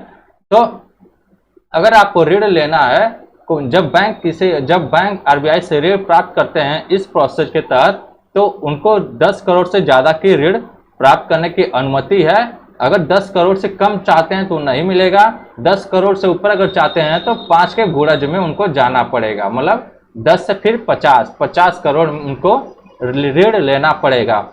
और कितने परसेंटेज पर ऋण मिलेगा वो हम लोग देखे थे कि जो इसका रेट था वह 4% था, मतलब जो इसकी दर थी वह 4% थी। तो इस तरह हम लोग देखते हैं कि आखिर ये रेपो दर कैसे प्रोसेस करता है। इसका जो हम लोग देखेंगे कि जो इसकी इंग्लिश वर्ड है, क्योंकि हमेशा हम लोग को इंग्लिश वर्ड हमेशा के लिए इंग्लिश वर्ड रटना ही पड़ेगा। अगर आप पढ़ना चाहते हैं तो रट लीजिए, क्योंकि जो यूपीएससी है वो खेल कर जाता है यहाँ पर आपके साथ। जो हिंदी मीडियम है उनके साथ वो बहुत सारा ही खेल करता है। तो रेपो दर को इंग्लिश में क्या क्या कहते हैं वो भी हम लोग देख लेते हैं कि यूरोपीय जो देश होते हैं वहां पर इसको पुनर्कटौती दर भी बोलते हैं। पुनर्कटौती दर भी बोलते हैं यूरोपीय देशों में। तो आपसे यूपीएससी पुनर्कटौती दर को भी पूछ सकती है। पुनर्कटौती दर यहाँ पर क्या होता है, यहाँ पुनर्कटौती दर रेपो दर ही होता है। अगर इसको इंग्लिश में हम लोग देखें तो इसको इंग्लिश में बोला जाएगा रेट ऑफ डिस्काउंट, या यहाँ पर रीपर्चेज ऑपरेशन या ऑप्शन, रीपर्चेज ऑप्शन, यह सब भी इसको बोला जाता है। तो अगर मान लीजिए क्वेश्चन में, पीटी के क्वेश्चन में अगर इन सब में कोई भी आ जाए तो ऐसे केस में क्या आप समझ लीजिएगा कि यह रेपो दर की बात की जा रही है। अब रीपर्चेज ऑपरेशन इसको क्यों बोलते हैं? अब इसमें रेपो दर में क्या होता है कि जैसे आरबीआई है और मान लीजिए यह जो आरबीआई है और यह बैंक होता है। इन दोनों के बीच एक समझौता होता है, हो जाता है। इस समझौते के तहत यह हो जाता है कि हम कितनी अवधि के लिए कितना ऋण ले रहे हैं। मतलब जो बैंक होते हैं वह आरबीआई को बता देते हैं, एक समझौता कर देते हैं कि हमें इतने दिन के लिए या एक नाइट के लिए इतना ऋण चाहिए। उस समझौते के तहत उनको वह ऋण प्राप्त हो जाता है, इसीलिए इसको रीपर्चेज ऑपरेशन भी बोला जाता है। तो इस तरह हम लोग देखते हैं कि रेपो दर होता क्या है। अब हम लोग चलते हैं रिवर्स रेपो दर पर। आखिर रिवर्स रेपो दर क्या होता है? रिवर्स रेपो दर, इसमें क्या होता है कि जैसे हम लोग देखे थे कि रेपो दर में क्या होता है, बैंक दर में क्या होता है, तो कि जो बैंक होते हैं वह आरबीआई से ऋण प्राप्त करते हैं।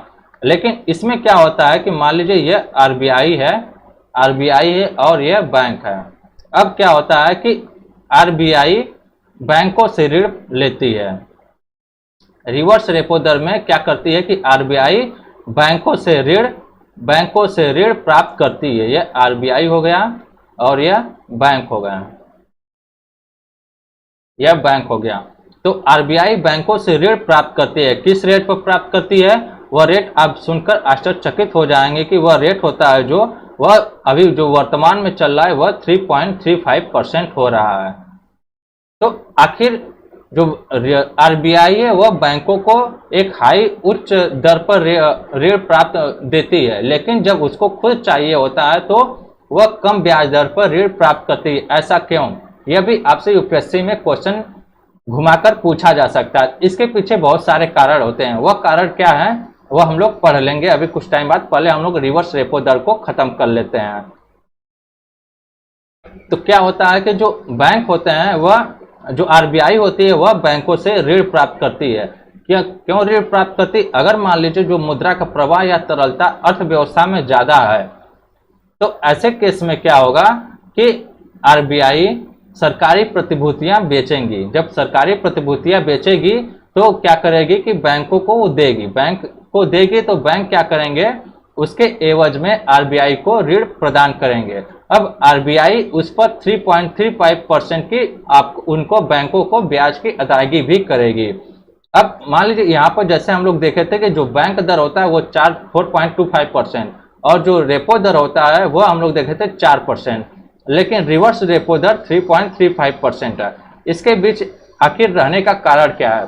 तो इसके बीच आप कारण देखे होंगे कि जब विमुद्रीकरण हुआ था उसके पहले क्या होती थी, जो सरकारें होती थी वह आरबीआई से लाभांश के तौर पर करोड़ों खरबों अरबों रुपए प्राप्त करती थी। हालांकि जब से विमुद्रीकरण हुआ है उसके बाद से इन्हें लाभांश के तौर पर पैसे नहीं मिले। उसके बाद अभी कोरोना का टाइम चल रहा है। कोरोना के टाइम में भी जो अर्थव्यवस्था है वो काफी बुरी तरह से चौपट हो चुकी है। तो ऐसे केस में क्या होगा कि आरबीआई के पास जो पैसे जो लाभांश के तौर पर बचते थे, जैसे इन दोनों के बीच जो भी डिफरेंस होता था वह आरबीआई के पास लाभांश के तौर पर पहुंचते थे।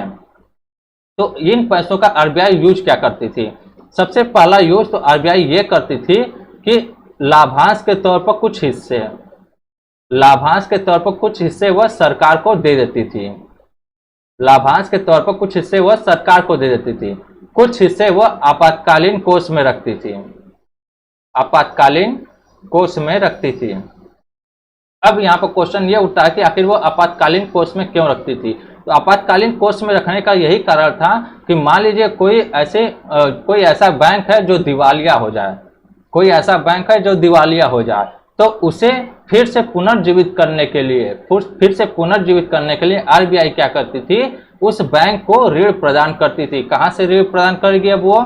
तो इससे जो पैसे वो आरबीआई कमाई है, इससे इन दोनों के डिफरेंस से जो पैसे आरबीआई कमाई है, उसी से वो जो आपातकालीन कोष अपना बनाई थी उसके तहत ही उस बैंक की वह मदद करती है, मतलब उसको ऋण देती है, जिसके तहत उसको आरबीआई को ब्याज भी मिलता है। तो इसीलिए आपातकालीन कोष में उसको एक हिस्से को वह अपने आपातकालीन कोष में रखती है। और एक चीज क्या करती है आरबीआई कि यह जो पैसे बचते हैं इससे क्या होता है कि मान लीजिए कोई बैंक है, यहाँ पर देख लिया जाए, कोई बैंक है, कोई बैंक है और ये आरबीआई हो गई, ये बैंक हो गया। तो ऐसे केस में क्या होगा? मान लीजिए इस बैंक को पैसे की जरूरत है, अब जब आरबीआई के पास पैसे हैं तो आरबीआई क्या करेगा? इस बैंक को पैसे दे देगा, क्योंकि इस बैंक के पास अधिशेष की कमी थी और यह अपना व्यापार नहीं कर पाता था, जिसके कारण क्या होता था, जो इससे जो मान लीजिए कोई व्यक्ति ऐसा है जो इस बैंक पर ही भरोसा करता था, तो वह अब ऋण प्राप्त नहीं कर पा रहा है। इस बैंक से भरोसा करके वह ऋण प्राप्त कर लेता था कि यह बैंक मुझे इतने % का ऋण देगी और यह मेरे साथ कोई घपला नहीं कर सकती है। तो इसके पास कमी थी, वह अब व्यक्ति को ऋण प्राप्त नहीं हो पाता था, वह जिसके कारण वह अपना उपभोग नहीं कर पाता था। किसी व्यक्ति का उपभोग न कर पाने का कारण एक कारण होता है कि उससे क्या होती है, जो अर्थव्यवस्था होती है उसमें मांग की कमी होती है। जब मांग की कमी होगी तो जो आर्थिक समृद्धि होती है वह भी प्रभावित होती है। इसीलिए बोला जाता है कि जब मुद्रा का प्रवाह या तरलता कम हो तो आरबीआई क्या करती है? ज़्यादा से ज़्यादा पैसे अर्थव्यवस्था की ओर प्रवाहित करती है, मतलब बैंकों को देती है। और बैंक क्या करते हैं? फिर ज़्यादा से ज़्यादा लोन देने की कोशिश करते हैं ताकि जो व्यक्ति है वह अपना उपभोग कर सकते हैं, फिर से जो हमारी अर्थव्यवस्था है वह ज़्यादा से ज़्यादा ग्रो करे। अब देखेंगे जब कोरोना हुआ था, कोरोना के टाइम के बाद क्या हुआ था? 20 लाख करोड़ रुपए के पैकेज की घोषणा की गई थी। वह क्यों की गई थी? वह इन्हीं सब कारणों से की गई थी। फिर उसके साथ आरबीआई ने भी कुछ घोषणा की थी। तो वह क्यों किया गया था? वह इन्हीं सब कारणों से किया गया था, जो कि जो अर्थव्यवस्था है वहां से फिर मांग उत्पन्न हो। जब मांग उत्पन्न होगी तो हमारी जो आर्थिक समृद्धि है वह सुनिश्चित होगी। जब आर्थिक समृद्धि सुनिश्चित होगी तो जीडीपी अपने आप ऊपर जाना स्टार्ट हो जाएगा। तो इस तरह हम देखते हैं कि जो लाभांश के तौर पर उसे पैसा मिलता है वह एक हिस्सा सरकार को देती है, एक हिस्सा आपातकालीन कोष में रखती है और एक हिस्सा वह जिस बैंक को ऋण की जरूरत होती है उस बैंक को ऋण की प्राप्ति कराती है। तो इस तरह हम देखते हैं कि इन दोनों के डिफरेंस के कारण आखिर वह कैसे कमाती है और क्या करती है। इसमें एक चीज और होता है। अब हम लोग एक नया उपकरण देख लेते हैं जो अभी हाल फिलहाल में ही जो आरबीआई है उसके द्वारा जारी किया गया है। वह क्या है देख लेते हैं। LTRO, उसको बोलते हैं LTRO या TLTRO। इसको बोला जाता है लॉन्ग टर्म रेपो ऑपरेशन, और इसको बोला जाता है टारगेटेड, उसके बाद ये सब targeted long term repo operation. यह जो थी यह व्यवस्था क्या होता था कि जो LTRO है और TLTRO ये इसकी व्यवस्था क्या थी, यह यूरोपीय देशों में लागू हुई थी। यह यूरोपीय देशों में लागू हुई थी। कब लागू हुई थी? जब 2008 में अमेरिकी मंदी आई थी।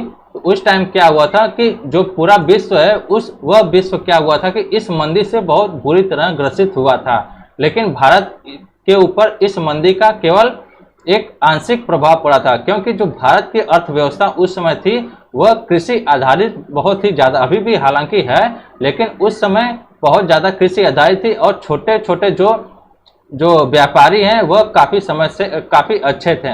और इस टाइम क्या है कि जब जैसे कोरोना हुआ, कोरोना के बाद आप देखे होंगे जी, आप विमुद्रीकरण हुआ, उसके बाद क्या देखे होंगे कि रोड पर जो छोटे छोटे बिजनेस वाले होते हैं, जैसे ठेले वाले होते हैं, उनका बिजनेस पूरी तरह से फ्लॉप हो गया, जिसके कारण वो क्या होते हैं कि अब वो बेरोजगार हो गए हैं। लेकिन उस समय क्या होता था कि भारत में जो कृषि आधारित अर्थव्यवस्था थी वो काफ़ी अच्छी थी। उसके बाद इन लोगों की भी काफ़ी संख्या ज़्यादा थी, जिसके कारण हुआ था कि जो मांग थी भारत में, वो मांग हमेशा उसी तरह अभी भी उसी अनुपात में जारी रह रही थी। तो यह क्या हुआ था कि 2008 में जब अमेरिकी मंदी आई तो यूरोपीय देशों ने इन्हें यूज किया था, LTRO और TLRO। भारत में इसका यूज क्यों किया गया? भारत में इसका यूज आप देखेंगे कि 27 मार्च 2020 को RBI ने इसे लागू किया। तो आखिर इसे क्यों लागू किया? जो कोरोना था, कोविड-19 जो था, इसके कारण RBI ने इसे लागू किया। आप देखे होंगे जब कोविड-19 आया था उस समय क्या हुआ था कि जो हमारी अर्थव्यवस्था थी वो माइनस में चली गई थी, GDP माइनस में चली गई थी, और प्लस जो अर्थव्यवस्था थी वो चौपट हो चुकी थी। अब बैंकों के पास इतना पैसा भी नहीं था कि बैंक अर्थव्यवस्था को अच्छी तरीके से अच्छे खासे रूप में आगे ले जा पाए, जिससे क्या होता था कि मांग बहुत तेज प्रभावित हुई, और जब मांग प्रभावित हुई तो हमारी आर्थिक समृद्धि भी बहुत तेज प्रभावित हुई थी। ऐसे केस में क्या हुआ कि अब बैंक क्या थे, अब आगे हम लोग देख लेते हैं, फिर से वही एग्जाम्पल यहाँ पर देखते हैं कि ये RBI थी और ये बैंक थे। बैंकों के पास अधिशेष की कमी थी। जब अधिशेष की कमी होगी तो क्या करेगा बैंक? ज्यादा ब्याज दर पर ऋण देने की कोशिश करेगा, क्योंकि उसे अपना व्यापार भी चलाना है। और RBI को यह पता चला कि जो अर्थव्यवस्था है वहां पर मांग बहुत तेज प्रभावित हो गई है। जब मांग प्रभावित होगी तो ऐसे केस में क्या होगा कि जो हमारी आर्थिक समृद्धि GDP होगी, जो अर्थव्यवस्था होगा, वो लगातार नीचे गिरती जाएगी। तो RBI ने क्या सोचा कि बैंकों को ऋण की प्राप्ति करानी चाहिए, करानी चाहिए। और बैंक ज़्यादा समय, क्योंकि यह जो व्यवस्था थी, अगर जो RBI कम समय के लिए अगर ऋण बैंकों को देती, उससे भी कोई ज़्यादा तेज प्रभाव नहीं पड़ता, जब तक कि बैंकों को ज़्यादा समय के लिए कम ब्याज दर पर ऋण न प्राप्त हो जाए। उसी कारण तब ऐसे केस में ही बैंक RBI से लोन की प्राप्ति कर लेते हैं। तो ऐसे केस में क्या हुआ, जो RBI थी वो उसने बैंकों से जो RBI थी वह बैंकों को ऋण देने की कोशिश की। तो अब यहाँ पर क्या हुआ, आप देखे होंगे जो बैंक दर था, जिसके बारे में हम लोग बात किए थे, जो बैंक दर उसका परसेंटेज कितना था? 4.25%। और यह कितने दिनों के लिए थी? 90 दिनों के से ज़्यादा के लिए यह सुनिश्चित की गई थी कि बैंक दर पर ही आपको 4.25% के हिसाब से ऋण की प्राप्ति होगी, मतलब जो बैंक है वो RBI से ऋण प्राप्त करेंगे। तो अब ऐसे केस में क्या होता कि अगर मान लीजिए अर्थव्यवस्था को फिर से उसी हिसाब से चलाना था, तो बैंक क्या करते हैं, इनसे RBI से ऋण प्राप्त करते हैं। लेकिन बैंक दर पर जब उसे ऋण प्राप्त होता तो क्या होता कि जो बैंकों को काफ़ी क्षति पहुंचती, और उस क्षति को पूर्ति करने हेतु बैंक क्या करते हैं, जो कस्टमर है उनके ऊपर यह भार डाल देते हैं, ज़्यादा ब्याज दर पर ऋण जो उपभोक्ता है उसको पहुंचा देते हैं। तो ऐसे केस में क्या हुआ कि RBI को यह पता चला कि अगर ऐसा होगा तो फिर से हमारी जो अर्थव्यवस्था है उसको ऊपर आने में इस तरह काफ़ी समय लग जाएगा। तो इसके तहत फिर आरबीआई ने 2020 में एलटीआरओ लाया।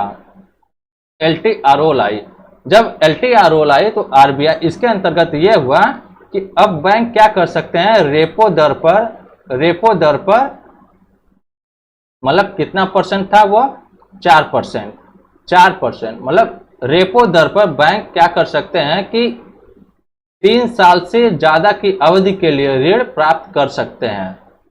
मतलब बैंक अब क्या कर सकते हैं कि 3 साल से ज्यादा अवधि के लिए वो ऋण प्राप्त कर सकते हैं और उनका परसेंटेज क्या होगा, मात्र 4% होगा। जबकि बैंक दर पर उनको कितना मिल रहा था, 4.25% के हिसाब से उनको ऋण प्राप्त हो रही थी।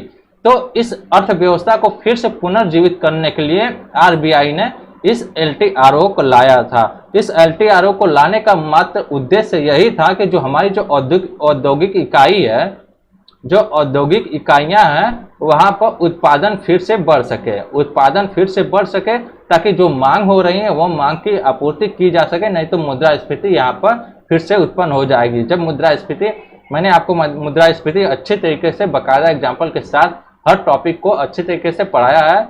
आप मुद्रास्फीति के टॉपिक को देख लेंगे तो इसके बारे में आसानी से समझ सकते हैं और सस्ती ऋण की प्राप्ति हो सकेगी। मतलब जो छोटे छोटे निगम होते हैं, छोटे छोटे जो इकाइयां होती हैं, उन्हें भी सस्ती ऋण की प्राप्ति हो सकेगी। तो इसी कारण जो एलटीआरओ है, एलटीआरओ लाया गया था। तो एलटीआरओ लाने का मेन मकसद यही था। अब हम लोग चलते हैं अपने नेक्स्ट टॉपिक, जो हमारा नेक्स्ट उपकरण है उसको देख लेते हैं। हमारा नेक्स्ट उपकरण है सीमांक अस्थायी सुविधा। सीमांक अस्थायी सुविधा, इसको हम लोग इंग्लिश में बोलते हैं मार्जिनल स्टैंडिंग फैसिलिटी।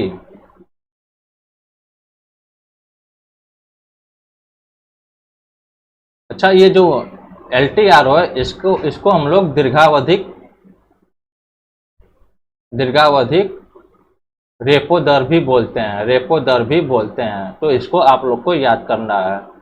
तो सीमांक अस्थायी सुविधा, मार्जिनल स्टैंडिंग फैसिलिटी, आखिर अब यह क्या होती है, इसके बारे में हम लोग देख लेते हैं। इसमें यह बोला गया है कि जो बैंक हैं 24 घंटे के लिए आरबीआई से ऋण प्राप्त कर सकते हैं। यह इस ऋण की जो सीमा है वह मात्र 24 घंटे रहनी चाहिए। अब यहाँ पर क्वेश्चन ये उठा कि हमें जब रेपो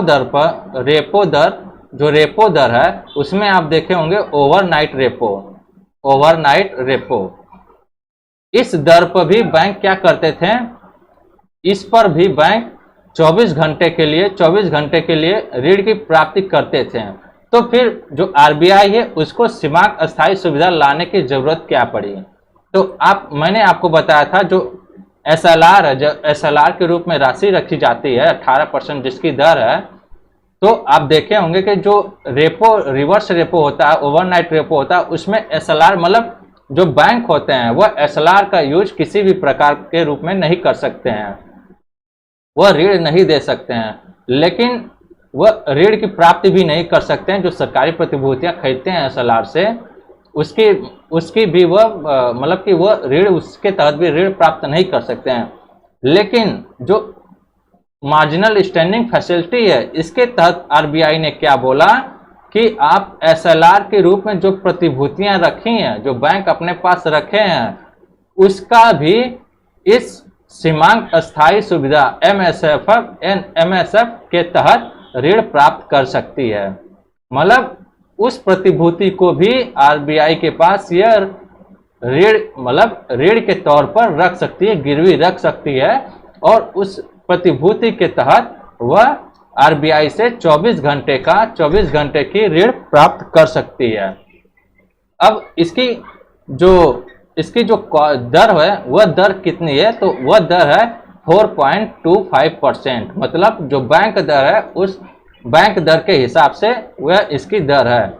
लेकिन आरबीआई द्वारा इसमें बैंकों को एक सुविधा प्रदान की गई है, वो ये है कि एसएलआर के तौर पर जो वह अपनी सरकारी प्रतिभूतियां रखे हैं उसको भी वो आरबीआई के पास गिरवी रख सकते हैं। तो अब जैसा कि मैं हमेशा बता रहा हूं, अगर 100 रुपए का ऋण प्राप्त करना है बैंकों को तो 105 रुपए की सरकारी प्रतिभूति उसको आरबीआई के पास रखनी पड़ेगी। ये अभी तक क्वेश्चन नहीं आया, यह क्वेश्चन आने की बहुत ज़्यादा ही संभावना होती है और यह क्वेश्चन आ भी सकता है। तो इस तरह हम देखते हैं कि आखिर यह सीमांक अस्थायी सुविधा एमएसएफ होती क्या है। इसमें कुछ और देख लेते हैं हम लोग कि आखिर यह किसको किसको मिलती है। तो इसमें दो चीज है कि ये क्षेत्रीय ग्रामीण बैंक जो होते हैं, क्षेत्रीय ग्रामीण बैंक और सहकारी बैंक जो होते हैं, सहकारी बैंक, इन दोनों लोगों को एमएसएफ के तहत ऋण की प्राप्ति नहीं हो सकती है। इन दोनों लोगों को एमएसएफ के तहत ऋण की प्राप्ति नहीं हो सकती है। आरबीआई ने इसे 2011 में लागू किया था। अब इसमें एक क्वेश्चन ये भी उठता है कि जैसा हम लोग देखें कि जब हमें जो आरबीआई से अगर बैंकों को ऋण प्राप्त करना होता है, या फिर वो ओवरनाइट हो, या फिर वो लॉन्ग टर्म रेपो दर हो, या फिर वो रेपो दर हो, तो ऐसे केस में क्या होता है, उसकी जो शुद्ध देयता होती है उसके हिसाब से उसको ऋण मिलता है। लेकिन एमएसएफ के तहत आरबीआई ने एक सुविधा बैंकों को और दे दी, वह ये दे दी कि जो शुद्ध देयता है उसका आप 3% ऋण प्राप्त कर सकते हैं।